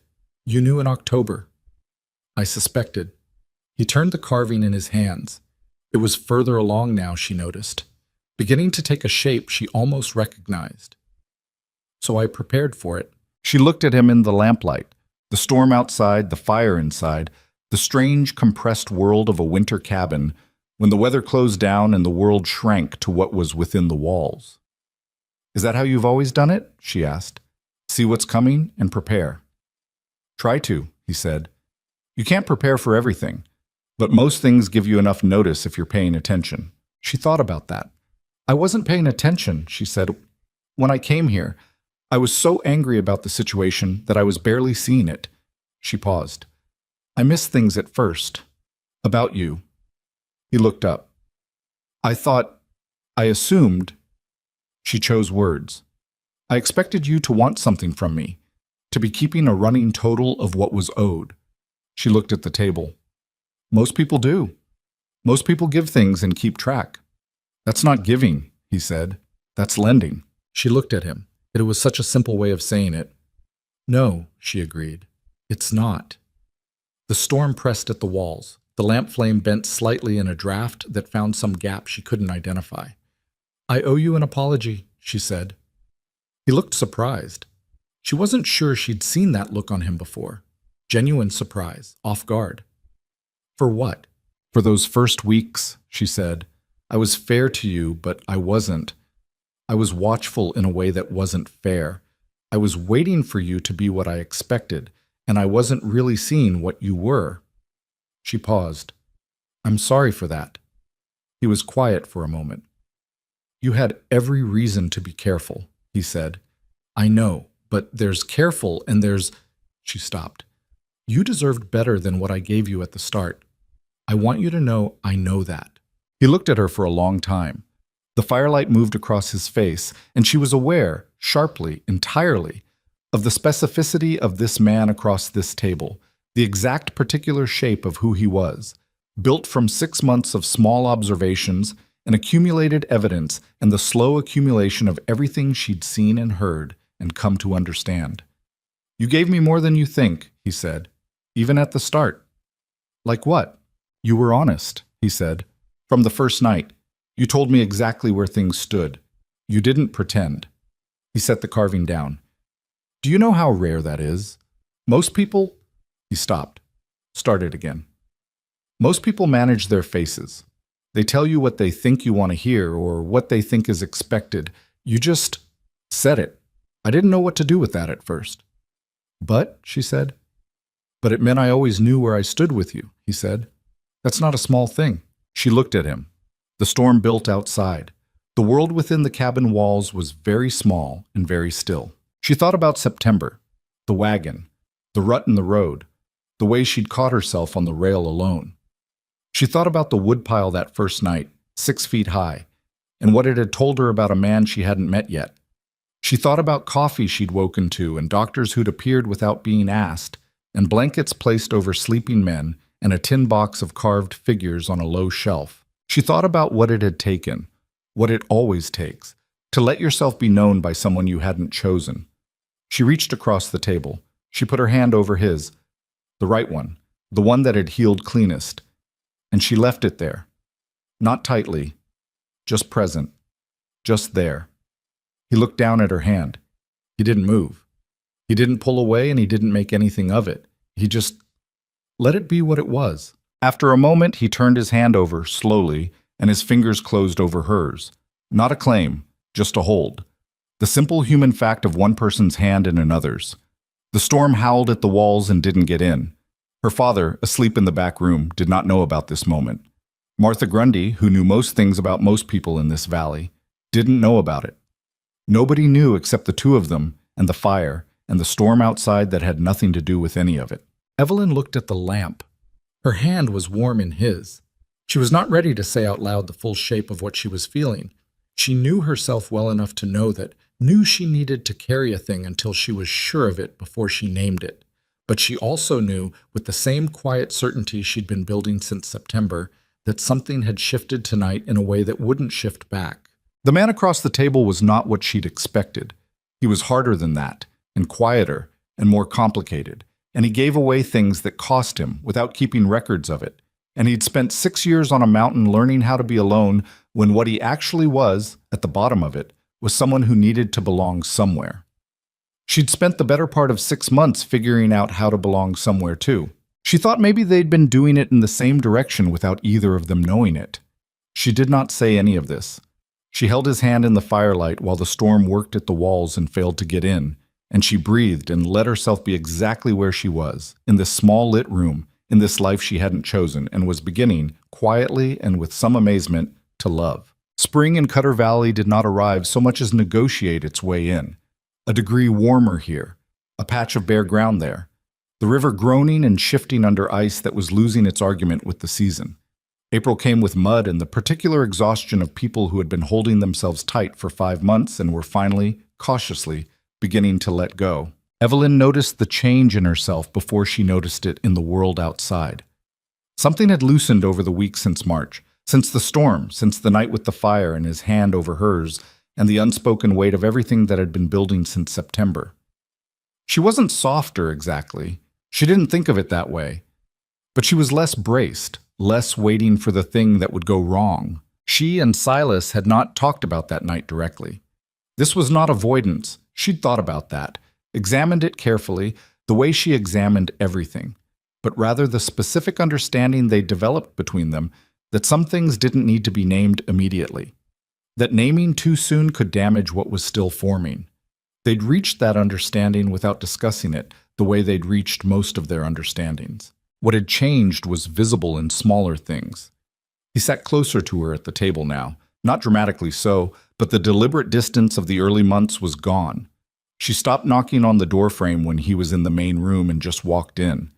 He started leaving her coffee without being asked, the way he'd done for her father from the beginning, and she stopped pretending not to notice the specific thoughtfulness of it. One morning in early April, she came out to find him at the table with the carving finished and set in the center of the table where she'd see it. She picked it up. It was a woman, not idealized, not the smooth-featured decorative kind of figure that had no one specific in it. This one had a coat and boots, and her chin was lifted slightly, the posture of someone who has decided something. The cuts were sure and fine, the best work she'd seen from him. She stood in the morning quiet and held it, and did not say anything for a long moment. "You've been working on this since December," she said. He was at the stove with his back to her. "Yes," he said. "It looks—" She stopped. "Silas." He turned around. She held up the figure. They looked at each other across the small room. "Thank you," she said. He nodded once and turned back to the stove, and she set the figure on the shelf where the tin box was, not in the box, beside it, where it could be seen, and went to get her boots. Her father saw it that afternoon. He stood in front of the shelf for a long moment and looked at it without comment. Then he sat down at the table and looked at his hands. "I was wrong to arrange it the way I did," he said, which was the third time he'd said this since September, and the first time it had the quality of a man who'd worked out what specifically he was apologizing for. "Not wrong to bring you here, wrong to make it a thing that happened to you instead of a thing you chose." Evelyn was at the table across from him. "Yes," she said. "You were." "Are you—" He stopped. Started again, and she could see the effort it cost him. Her father, who had always found directness easier in the direction of action than in the direction of feeling. "Are you all right? Here, with this?" She thought about the question honestly. "Yes," she said, "more than I expected to be." He looked at her. "And him?" She held his gaze. That's not your question to ask, she said. But yes. He looked at the table. His hands were steadier than they'd been in February. The warmer air was doing something for him that no amount of medicine had fully managed. She noticed this and was grateful for it in the uncomplicated way of a daughter who has spent 2 years being afraid. I should have trusted you, he said, to figure it out yourself. Yes, she said, you should have. I didn't think… He stopped. You didn't think I could manage it, she said. You thought I needed to be arranged like furniture. She said it without heat, just the plain truth of it. I know why. I know you were scared and you were sick and you didn't have anything left. I understand that part.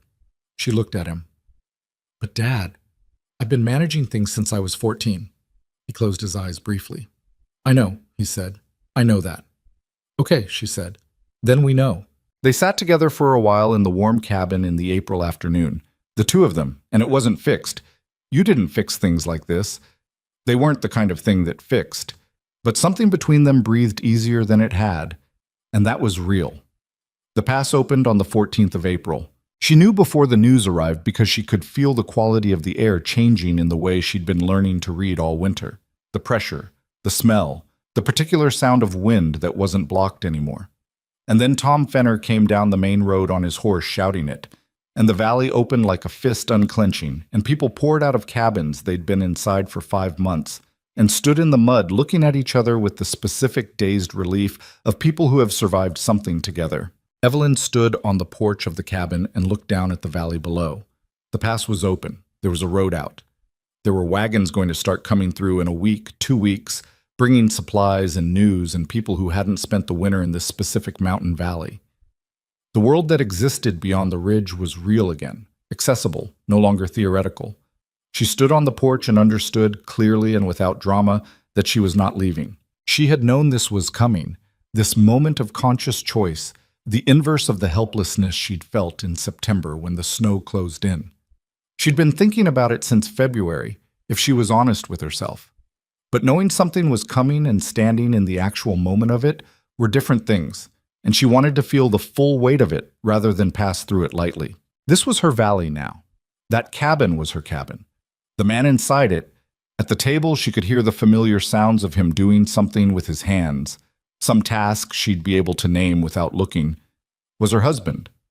Not in the way an arrangement made by other people made a person yours, in the way that 6 months of mornings and hard weeks and hands held by a fire made a person yours. She went back inside. Silas was at the table, mending a piece of harness. He looked up when she came in. Pass is open, she said. I heard Tom. He looked at her steadily. How do you feel? She sat down across from him. Like someone who has made up her mind, she said. He held her gaze. About what? About this, she said. About here. About… She looked at the table and then back at him, because she was not going to look away from this. About you. He set the harness down slowly. I know this started as a thing that happened to me, she said. I know I didn't choose it, and I need you to hear me say clearly that I know the difference between making peace with a situation and actually choosing it. She paused. I'm choosing it. I want you to know that, not because I have to, because I want to. The room was very quiet. He looked at her with that expression she'd learned over winter, the one that was not the controlled surface he showed the world, but the thing behind it, the careful, honest real of him that he showed to very few people and had been showing to her, incrementally since December. Evelyn, he said, and then stopped. You don't have to say anything, she said. I just needed to say it. I know, he said, but I want to. He looked at his hands for a moment. I've been trying to figure out how to tell you for a while now. I'm not… He made a small movement, frustrated with himself in the way he got when words weren't doing what he needed. I'm not good at this. I know, she said. Say it anyway. He looked at her. When you got here, he said, I told myself I'd be decent to you. Whatever happened, that I wasn't going to expect anything. He paused. I didn't plan on you. What about me? Any of it, he said. The way you are, the way you walked into that trading post in September and looked at everything like you were taking inventory, and I thought, she's going to be fine. Whatever happens, she's going to be fine. Something moved in his face. I didn't think about what it would mean to watch you figure this place out, to watch you learn it. He stopped. I've been alone a long time. I forgot what it was like to have someone in a room with you who you actually... He stopped again. Who you actually what? She said quietly. Want to be in the room with, he said, simply, just that. She looked at him for a long moment. We've been terrible at saying things to each other, she said. The corner of his mouth moved. Yes, he said, we have. We should stop that. Probably, he said. She reached across the table and took his hand, not the tentative gesture of march by the fire, not the careful one-moment thing, but a real hold, fingers threaded through his, deliberate and present. I'm going to stay, she said, and I want it to be a real thing, not an arrangement, not two people living in proximity. She met his eyes. I want to actually be married to you. He looked at their hands and then at her face. So do I, he said. I have for a while. Why didn't you say so? Because you hadn't, he said, and it wasn't my place to push. She shook her head slowly. You are the most careful man I have ever met in my life, she said, and it came out with something in it that was partly exasperation and mostly something much warmer than that. Is that a problem? He said. No, she said. It's just... She looked at him. You're allowed to want things, Silas. You're allowed to say them. He looked at her for a long moment. I want things, he said. I want this. I want mornings. I want to keep coming back to a cabin where someone knows I'm out there. He said it without the self-consciousness she might have expected, just plain and direct, the way he was direct when he'd finally decided to say something. I want to build something here that's more than just surviving. Then we will, she said. He squeezed her hand once, briefly, and let go. Not pulling away, just releasing, the way you release something when you trusted it wasn't leaving. She sat back and breathed. Outside, the April light was doing something remarkable to the valley, the snow retreating from the south-facing slopes and leaving behind a brown-green that would be properly green in 2 more weeks, the river running loud and fast with melt, the whole world loosening from its long contraction. She could hear it even from inside, the sound of a valley coming back to life. Martha Grundy is going to organize something, Evelyn said after a moment. He looked at her. What kind of something? A proper ceremony, she said. She's been waiting for the pass to open to suggest it. I could see her thinking about it since March. He was quiet. Is that what you want? She considered it. 6 months ago, the thought of standing in front of the entire settlement and participating in a ceremony celebrating a marriage she hadn't agreed to would have made her want to walk back into the trees and not come out. Now she thought about it differently. I think, she said slowly, that I want to do it for real. With everyone here. Not because anyone's watching, but because... She stopped, finding the shape of it. Because it matters, and things that matter should be witnessed. He nodded, slowly. Then we'll do it properly, he said. Will that bother you, the people, the ceremony? He thought about it honestly. A little, he said. I don't need the performance of it, but if it's what makes it real for you, it's not that, she said. It's not about making it feel real. It already feels real. She looked at him. It's about saying it out loud in front of people, so there's no version of this story where I didn't choose it. He understood that. She could see it land. All right, he said. Martha Grundy came the following afternoon as predicted, with the specific energy of a woman who had been waiting patiently for conditions to allow her to do something and was now going to do it with some enthusiasm. She sat at the table with Evelyn and produced opinions about timing and gathering and the practical logistics of feeding 40-odd people in early May with the same decisive competence she brought to everything. Evelyn sat across from her and let her organize and interjected where she had actual preferences and let go where she didn't, and thought about what it meant to have a woman like Martha Grundy in her corner, a woman who had decided months ago that Evelyn Harper was worth investing in and had done so steadily, without drama, without keeping a ledger. The second Saturday in May, Martha said. Weather should be reliable enough by then. We'll use the flat ground by the river. That works, Evelyn said. Martha looked at her with the directness she always used. How's your father? Better, Evelyn said. The warmth is helping. And you? Martha said with a different weight. Evelyn looked at her. Better, she said, and meant it differently. Martha studied her for a moment and nodded, apparently satisfied. Good, she said. You had me worried in November. Did I? You had a look, Martha said, like a woman trying very hard to be reasonable about something that was hurting her. Evelyn was quiet for a moment. I was, she said. I know, Martha said. That's why I told you what I told you. About him. It helped, Evelyn said. More than you know. Martha waved this off in the manner of a woman who didn't need the credit and knew it anyway. Just tell me one thing, she said. What? Is he good to you? She asked it with the plain directness of someone who'd known enough men who weren't to make it a real question. Not just capable, not just reliable. Is he good to you? Evelyn thought about all the mornings, the coffee and the careful distance and the hand over hers in February, and the figure on the shelf, and the way he'd said, I forgot what it was like to have someone in a room with you who you actually want to be there.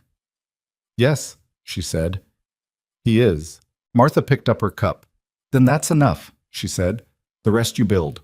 The days between the pass opening and the second Saturday in May moved differently from any days she could remember. Not slow, not fast, but somehow weighted with a particular kind of attention. She was aware of things she hadn't noticed herself noticing before. The specific sound of Silas's boots on the porch steps in the late afternoon. The way her father laughed now, which was more than it had been in 2 years. The exact color of the light on the valley at 6 in the morning when she stood at the east window with her coffee and the whole mountain world was going gold and quiet. She was paying attention to her life. That was new. She and Silas fell into conversations that were different from the winter ones. Less careful, longer, ranging into territory they'd avoided before. He told her more about Ohio, about the farm, about what he'd thought his life would be, and what it had become instead. She told him about the years before this one, the moving, the rented rooms, the specific kind of loneliness that comes from never being anywhere long enough for it to be yours. They talked the way people talked when they'd stopped protecting their softer parts from each other and had decided, mutually and without announcement, that the other person was trustworthy. There was still awkwardness sometimes. He wasn't suddenly fluent in expressing things just because March had happened. She still went cold and quiet when she felt crowded, an old reflex that took deliberate effort to override. They bumped into each other's edges. One night in late April, they had an argument, a real one, not the comfortable kind of disagreement they'd developed a rhythm for, but an actual friction over something that turned out not to be the real thing they were arguing about, the way arguments usually worked, and they went to their separate sides of the cabin and were sharp with each other for an evening and both slept badly. In the morning, he said, I handled that wrong. And she said, so did I. And then they were quiet for a moment, and he poured her coffee, and she sat down, and they moved forward. It was not a perfect thing they were building. She had stopped wanting it to be. Perfect things were brittle. What she wanted was something that could take weight. She thought about this woodpile. 6 feet high in October, because a man who'd been paying attention knew what was coming and prepared for it. Not hoping for the best, not waiting to see, just doing the work before the need arrived. That was the shape of it. That was what she was choosing. The second Saturday in May came in clear and warm, not hot, but the first day that felt like actual warmth rather than the absence of cold. And the whole valley seemed to exhale at once. People gathered by the river in their best clothes, which in Cutter Valley meant clean and whole rather than fine. And the cottonwoods along the bank were putting out their first pale green, and the river ran loud and silver over its rocks. Evelyn stood at the edge of the gathering in her good dress, the blue one, the only nice thing she'd brought in September, and looked out at the people who had been her neighbors for 7 months. The Grundys and the Fenners and old Prentice from the trading post and the Marsh boys who had come with their mother. Doc Hensley had ridden up from Down Valley specifically. The Kellerman children were there, the small fierce one with something in her pocket as usual. Her father stood beside her, straight-backed and present, color in his face for the first time in a year. Silas was across the gathering, talking to Tom Fenner, and she watched him without him knowing she was watching. He had on a clean shirt and he'd gotten his hair cut, which had clearly been a deliberate decision, and she found this unexpectedly moving. The small vanity of it, the evidence that he'd wanted to look right for this, the human vulnerability of caring how you appeared at your own wedding. He looked up and found her watching. She didn't look away. He said something to Tom Fenner and crossed the gathering toward her, unhurried, The same walk he had everywhere. That deliberate economy of motion that she had spent 7 months studying and still found she was not entirely finished learning. He stopped in front of her. "Ready?" he said. She looked at him, at the valley behind him, her valley now, at the people gathered by the river who had become, over a long winter, her people, at this man who had given her a bedroom and a map drawn on birch bark and a carved figure with its chin lifted and his hand over hers in the dark. "Yes," she said. "Are you?" "Been ready," he said. She laughed. A real one, and it surprised both of them a little, the sound of it, how unguarded it was. His face did the thing she'd first seen in December at the table, the almost smile that was better than a full one because it was rare and therefore more real. She took his arm. They walked together toward the gathered settlement, toward Martha Grundy, who was organizing the last details with her usual competent efficiency, toward her father, who was watching with an expression that was equal parts pride and the specific humble grief of a man who understood too late something he should have known sooner. The river ran beside them, loud and cold and fully alive, finished with winter. She was finished with winter, too. The ceremony by the river lasted maybe 40 minutes, which was right. Long enough to be real, short enough to be honest. Elias Grundy spoke the words. He'd done it before for 2 other couples in the valley, and had the particular gravity of a man who understood that what he was witnessing mattered without needing to make it larger than it was. The cottonwoods moved in the light wind off the mountain. The river ran its commentary underneath everything. When it was done, Evelyn looked at the ring on her hand, a simple band that Silas had produced from somewhere, plain silver, no ornamentation, and felt the specific weight of a thing that was now true in the world in a way it hadn't been an hour before. People came to them afterward, one by one and in small clusters, with the warm directness of people who'd watched something real happen and wanted to say so.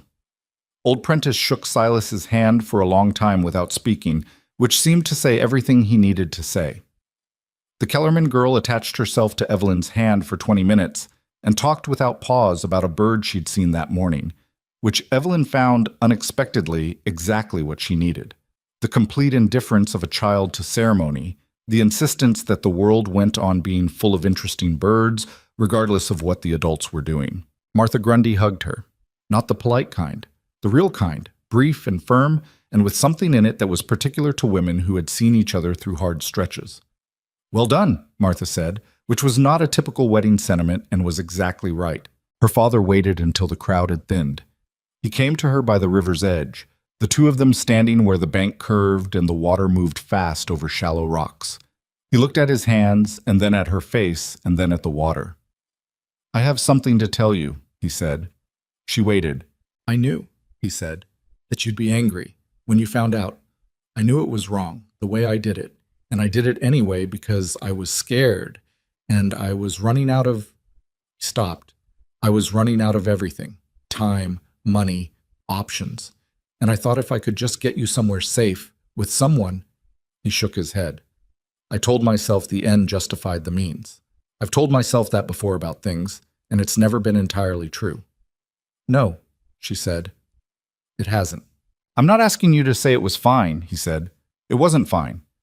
She looked at the water. The river was high with snowmelt, brown at the edges and clear in the center, moving fast. "You know what the worst part was?" she said.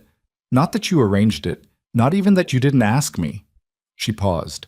"The worst part was that you didn't think I could handle the truth, that you thought you had to manage me." He was quiet.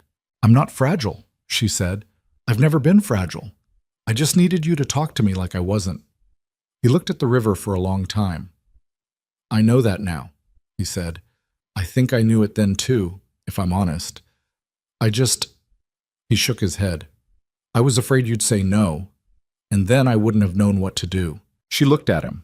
The afternoon light was on his face, and he was 61 years old and looked it today, looked every year of it, and he was her father, and he was imperfect in specific and identifiable ways, and she loved him with the complicated, non-negotiable love of a person for the family they didn't choose. "I might have said no," she said. "I know. And then we would have figured something else out," she said, "because that's what we do." He looked at her. His eyes were wet, which she pretended not to see because he would prefer that. "Are you happy?" he asked. The same question he'd asked in April, but different now. Fuller, more specific, asked by a man who had been watching for months and was asking for confirmation of what he thought he saw. She thought about that morning. Silas at the stove before dawn, the smell of coffee, the sound of him moving in the cabin with the ease of a man in a space that was fully his, the way he'd looked at her across the gathering an hour ago, and the way her heart had done its thing, the thing she'd spent months telling it to stop doing and had entirely given up on telling it to stop. She thought about February and cracked ribs and cold hands and the specific terror of finding him on the floor of an unheated cabin. She thought about the carved figure on the shelf and the tin box and 3 winters' worth of loneliness that had finally, after 6 years, found somewhere to go. "Yes," she said. "I am." He nodded, looked at the river one more time. Then he straightened up. With some effort, the familiar effort she'd been watching for 2 years, and said, "Good. That's good, Evelyn." She took his arm and they walked back toward the gathering, and she didn't say anything more and neither did he, and it was enough. Summer came to Cutter Valley the way it always did, in a rush, almost aggressive after the long restraint of winter, the green coming up everywhere at once, and the light lasting until 9 in the evening, and the air smelling of pine and warm earth, and the river running lower and quieter as the snow melt tapered off. It was a full season, not easier. Summer in the valley had its own demands, the preparation for next winter beginning almost immediately, the garden needing to go in while the ground was workable, the wood needing splitting and stacking before the season turned. But the demands had a different quality than winter's. They were expansive rather than compressive. You worked hard and the world grew larger instead of smaller. Evelyn discovered she had opinions about gardens. This surprised her. She'd never had a garden before, say, they'd always been moving, always renting, never staying long enough to plant something and wait for it. But there was a south-facing slope behind the cabin that Silas had never done anything with, and in May she cleared it with more energy than efficiency and put in a kitchen garden that was ambitious given what the altitude allowed and deeply satisfying in a way she hadn't anticipated. Silas watched her work without comment for 2 weeks, and then appeared one morning with a better tool for breaking the hard clay subsoil and showed her, without turning it into a lesson, how to read which direction the water moved across that particular slope after rain. She incorporated this without acknowledging it was helpful, because she was still herself, and he didn't require acknowledgement. They argued about the garden fence in June. A real argument this time, louder than their April one, about whether the elk that had been coming down to the cabin's clearing were going to eat her lettuces and what to do about it. She thought a proper fence. He thought the elk weren't the problem she was expecting. She turned out to be right. The elk ate the lettuces in July with complete indifference to both of their opinions, and he helped her build the fence without a word about having argued against it, which she found so infuriating and so characteristic that she couldn't stay annoyed. "You could say I told you so," she said, while they were setting the fence posts. "I could," he agreed, "but you won't." "No." "Why not?" He looked at her. What would be the point? She drove a post with more force than necessary. The point would be the satisfaction of it. "I don't need that kind of satisfaction," he said. She looked at him. "You are deeply abnormal," she said. "Probably," he said, and went back to work. She stood with the post driver in her hands and watched him, and felt something she'd been feeling more frequently through the summer, a kind of helpless warmth toward this specific, imperfect, deliberate man, this person who was not easy to know and was worth knowing, who had spent 6 years alone on a mountain and had not become bitter about it, who gave things without keeping records, and didn't need the last word and meant exactly what he said. She was not the same woman who had arrived here in September. She knew that. The woman who'd stepped off that wagon had been capable and angry and defended in ways she'd stopped being able to maintain, not because the defenses weren't useful, but because she'd found something she preferred to them. The anger was still there when it was warranted. She was not a more placid person than she'd been, and Silas would not have wanted her to be. But it was hers now, a tool rather than a weather system. She used it in September when the valley had a situation that needed someone to say the uncomfortable thing in public, and nobody wanted to do it. Old Tom Kellerman, not a relation to the family with the fierce small girl, a different Kellerman, an older man who'd been in the valley since its early years, had been taking water from the Upper Creek diversion in amounts that were affecting the 3 families downstream. It was the kind of situation that small communities managed badly. Everyone knew, nobody said it directly, the grievance growing underground while the surface stayed polite. Evelyn said it directly. At the Saturday gathering, to Tom Kellerman's face, with Elias Grundy and everyone else present. Not cruelly. She didn't have the appetite for cruelty. But plainly, in the straightforward way she'd always been straightforward, the way that Silas had told her, that first night, he appreciated. There was a silence after she spoke that had a particular quality. The silence of people who had been waiting for something to be said and were recalibrating in the wake of it. Tom Kellerman argued. She listened to the argument and addressed it. He argued again. She addressed it again. Eventually, Elias Grundy stepped in and they worked out an arrangement that was fair, and afterward Martha Grundy found her and said, "That needed doing," with the satisfaction of someone who'd known it and had been waiting to see who would do it. Silas said nothing about it when they walked home that evening. She'd noticed him watching from across the gathering, that particular steady attention. "Well," she said, halfway up the north slope. "Well, what?" he said. "You were watching." "I was," he said. "And?" He was quiet for a moment. "And you were right," he said. "And it needed saying, and you said it." He paused. "I probably should have said it 6 months ago." "Why didn't you?" He thought about this honestly, the way he thought about things that deserved honesty. "I avoid those kinds of confrontations," he said. "I tell myself it's because they don't usually help. But some of it is. I don't like the discomfort." She looked at him. "Neither do I," she said, "but I hate leaving things festering more." "I know," he said. "That's better." They walked in silence for a moment. "We're different," she said. "In that way." "In a lot of ways," he said. "Does that bother you?" He thought about it, really thought about it, the way he took questions seriously when they deserved to be taken seriously. "No," he said. "I think—" He paused, choosing words. "I think I needed someone different from me. Someone who says the thing I'm thinking but not saying." He glanced at her. "You push things forward. I'd rather let things settle. Between the two of us, it probably comes out right." She considered this. It was accurate. She'd noticed it without articulating it, the way their different impulses had been working in some kind of rough balance since spring.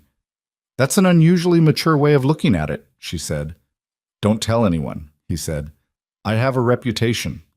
She laughed. It was still the easy thing now, the laughing. She'd stopped keeping track of when it had become easy. That was probably a sign of something. She found out she was pregnant in October. She'd suspected for 2 weeks before she said anything, moving around the suspicion the way you moved around a piece of furniture you weren't sure yet you wanted to keep. When she finally told Doc Hensley, who had become a monthly presence in the valley by this point, making his rounds, he confirmed it with the practical warmth of a man who'd delivered enough babies in enough difficult circumstances to take the thing seriously without making it alarming. "Spring," he said. "March or April, by my reckoning." She walked home from that appointment with the particular quality of attention that came when something large had just become real. The valley around her was going into its October colors, the aspens yellow, the light going amber in the afternoons, the smell of wood smoke and cold coming back like an old acquaintance. A year, she thought. A year since the wagon. A year since the rut in the road, and catching herself on the rail alone. She told Silas that evening. He was at the table with the harness he'd been mending for a week. She had a theory about his extended harness projects, which was that he did his best thinking with something in his hands, and when she looked at the harness, she could usually infer what he'd been thinking about. She sat across from him and said it plainly because that was the only way she knew how to say things. He went very still. "March or April," she said. "Doc Hensley says." He looked at her. The harness was forgotten. "Are you—" He stopped. "How are you feeling?" "Fine," she said. "A little sick in the mornings. Otherwise, fine." He nodded. He was doing the thing where his face was very still because something was moving underneath it that he was still working out. "Silas," she said. He looked at her. "Say something," she said. He set the harness down. He looked at the table for a moment, and then he looked at her, and what was in his face when he did was so unguarded that she felt the full weight of it across the table. something that was not simple happiness, because nothing about this man was simple, but something real and vast and quietly tremendous. The look of a person who has been handed something they had stopped believing they would receive. "I didn't think," he said, and then stopped and started again. "I didn't let myself think about this.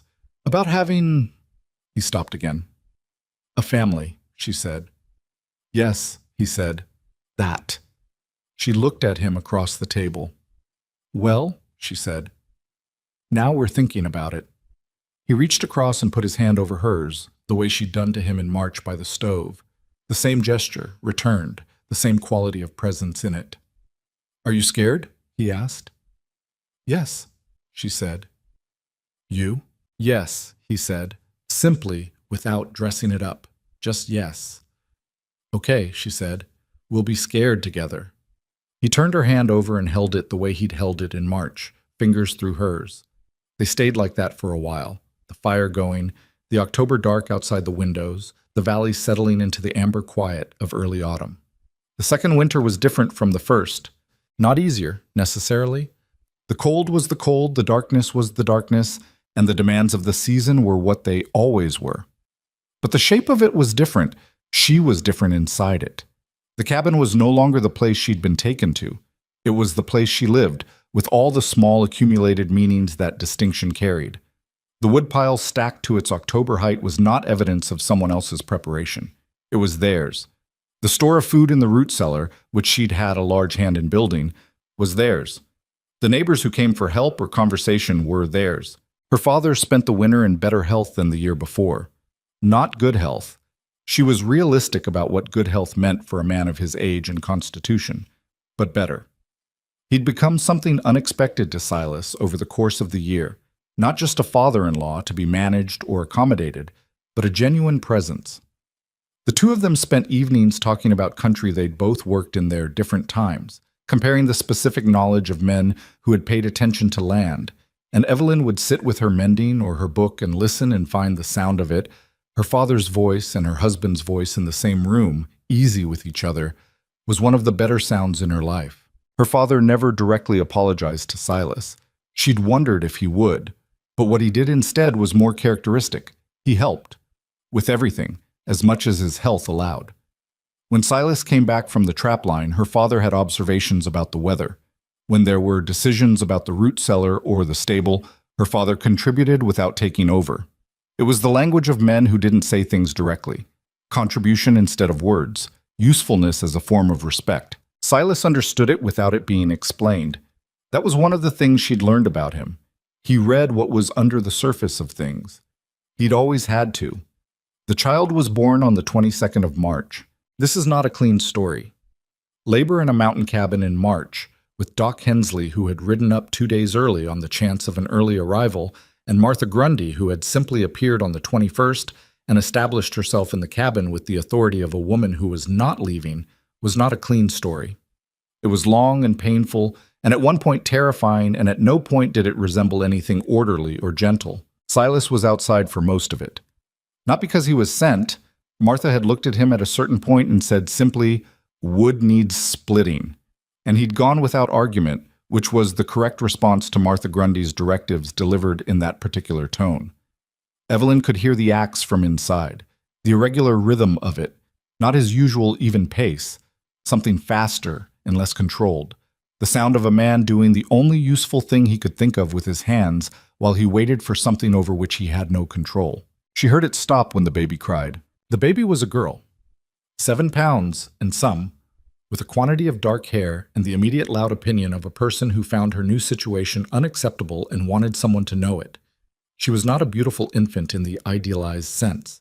She was red and damp and furious and entirely herself from the first moment, and Evelyn looked at her and felt something enormous and unprecedented move through her, a love that had no resemblance to any love she'd known before, animal and enormous and slightly frightening in its completeness. Silas came in when Martha opened the door. He crossed the room and stood at the edge of what Evelyn thought of as Martha's territory, the space around the bed where Martha had been managing everything for the past several hours, and looked at the child in Evelyn's arms with an expression she would remember for the rest of her life. Not the performed wonder of a man who knew what expression was expected. Just the real thing, unguarded, the face of a person encountering something that had rearranged the inside of them on contact. "Come here," Evelyn said. He sat on the edge of the bed. She put the baby in his arms. He took her carefully, with the precise attention he brought to fragile things.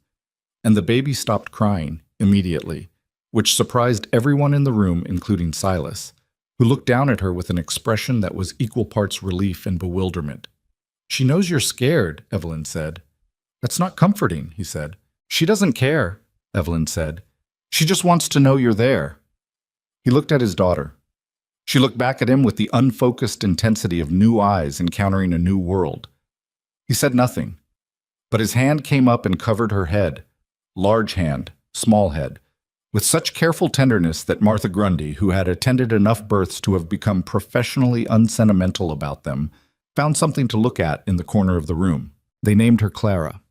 Not after anyone, just the name that felt right when they said it in the cabin in the March morning, with the snow still on the ground outside and the fire going, and Robert Harper sitting in his chair in the doorway with his hands folded, and something on his face that was not grief and not quite joy, but something that lived between them. The specific feeling of a man who has made mistakes and has lived long enough to see what grew up around them anyway. By the following October, the cabin was different, not rebuilt. The same low walls, the same stone fireplace, the same rough-hewn floor. But Clara had been occupying it for 7 months and had made it fully, entirely hers in the way that small children made spaces theirs without asking permission. There were things on the low shelf she wasn't supposed to reach, that she reached anyway. The tin box of carved figures had been introduced to her by Silas on a Tuesday when Evelyn wasn't looking, and she had carried the fox around in her fist for 2 weeks until she lost it under the bed, and Silas had made her another one without comment. He made her things. Small carved figures that appeared on the shelf or the windowsill with no announcement. A rabbit, a horse, a bird that was clearly a nutcracker, but that Clara called a duck with complete conviction, and Silas did not correct. He was, Evelyn had discovered, a person who was going to be very good at the long work of being a father. Not because he was patient in the easy sense. He wasn't, particularly he had the same low tolerance for pointless repetition she did, but because he was genuinely interested in who Clara was. He watched her the way he watched everything he found worth understanding, carefully, without projecting, letting her be what she was. Clara was, at 7 months, opinionated, curious, and possessed of an extremely loud voice for her size. She had Evelyn's chin and Silas's watchfulness, and some third thing that was neither of them, entirely her own, the specific new person that had come out of this specific life in this specific valley. On an evening in late October, with the first real cold of the season coming back and the fire built up against it, Evelyn sat nursing Clara while Silas read at the table and her father slept in his chair, and the snow came down outside in the first light fall of the season. Just dusting, not the serious kind. She looked around the room. She thought about September 2 years ago. The wagon and the rut and the white-knuckled grip on the rail, the dark valley below, and the name of a stranger meaning nothing to her. The past closing and the choice that wasn't really a choice, and the iron decision to face it on her own terms regardless. She thought about what she'd thought this place would be. A trap, an obligation, the best her father could do. She thought about what it was. The fire was warm and real. Her daughter was warm and real against her, the particular dense weight of a sleeping infant, the soft percussion of her breathing.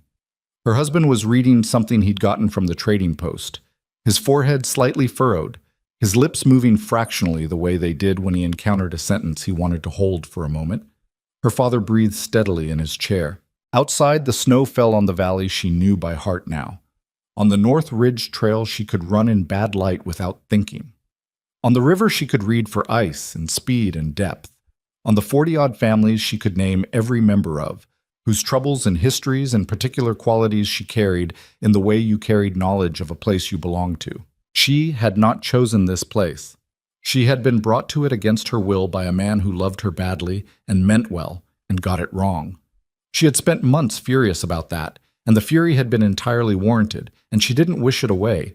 It had kept her upright when upright was the only option. But here was what she'd learned. In 2 years of a life she hadn't planned, you didn't have to choose something for it to become yours. Sometimes a thing became yours through the slow accumulation of surviving it, learning it, giving yourself to it in small pieces, until one day you looked around and understood that this particular collection of people, and this particular patch of mountain, and this particular imperfect man had taken up permanent residence inside you. You didn't have to choose the beginning. You just had to choose to stay. And then you had to stay. Not once. Not on the day the pass opened when it felt significant and meaningful, but on the ordinary Tuesdays when the cold was relentless and the work was tedious and the person across the table had gotten something wrong that they were going to have to talk about again. You chose it in those moments too, the small, unglamorous maintenance of a life. And that choosing, repeated and imperfect and mostly unwitnessed, was the thing itself. She looked at Silas. He looked up from his page, the way he sometimes did when he felt her looking. "What?" he said. "Nothing," she said. "Reading." He looked at her a moment longer. That particular look, the one that said he knew it wasn't nothing but wasn't going to push, and went back to his page. Clara made a small sound in her sleep and settled deeper. Outside, the snow kept coming down, soft and unhurried, covering the valley in the quiet white that preceded every winter. The mountains were doing what they had always done and would do long after all of them were gone, holding their ground, indifferent, enormous, neither kind nor cruel, just there. But inside this small cabin on the north slope, in the valley she had arrived in, afraid and furious and entirely unprepared, something that had no business surviving had survived anyway. More than survived. It had taken root. And the woman who had come here with 2 trunks and a father's bad decision and nothing else she hadn't earned herself. She sat by the fire with her daughter sleeping and her husband reading and the snow on the windows, and she was not waiting for her life to begin. She was living it. That was enough. That was, she had learned the whole thing.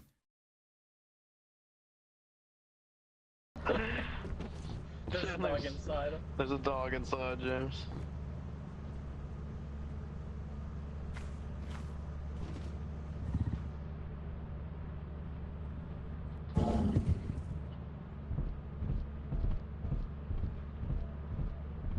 Is James still alive? James, are you on? James, are you on? Yeah, he is. Okay.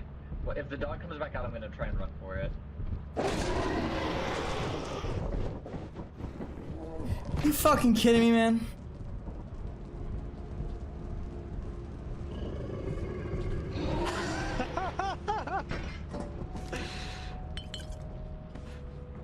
All of James.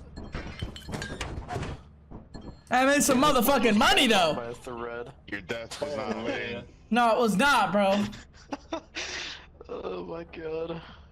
Damn, we actually did pretty good. Yeah, we did good. Hey, I made some motherfucking money though. I don't even know where you went in there, James. Bro. I went to one of the fire exits and it just straight to the apparatus room. I was getting chased. I was 98 pounds getting chased by 2 fucking jaguars. I was literally just walking there, just doing this so that they wouldn't fucking sneak up behind me. All I heard was Ben say, "Chandler, you might be dead," and I turn around and I got killed by a dog again.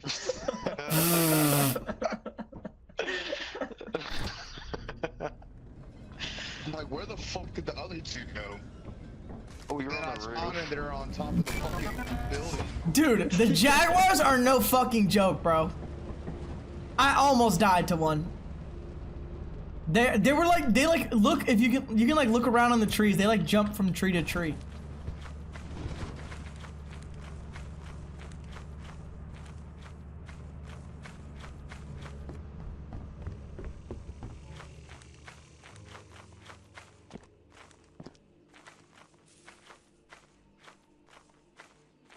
Ooh, ooh. Oh, birds.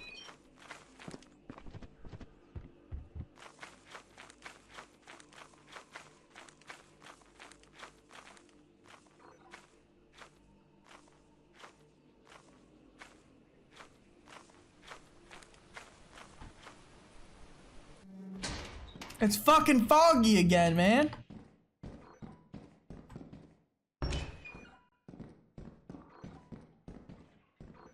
Hello? Hello. Our exit isn't far from the main door, I guess.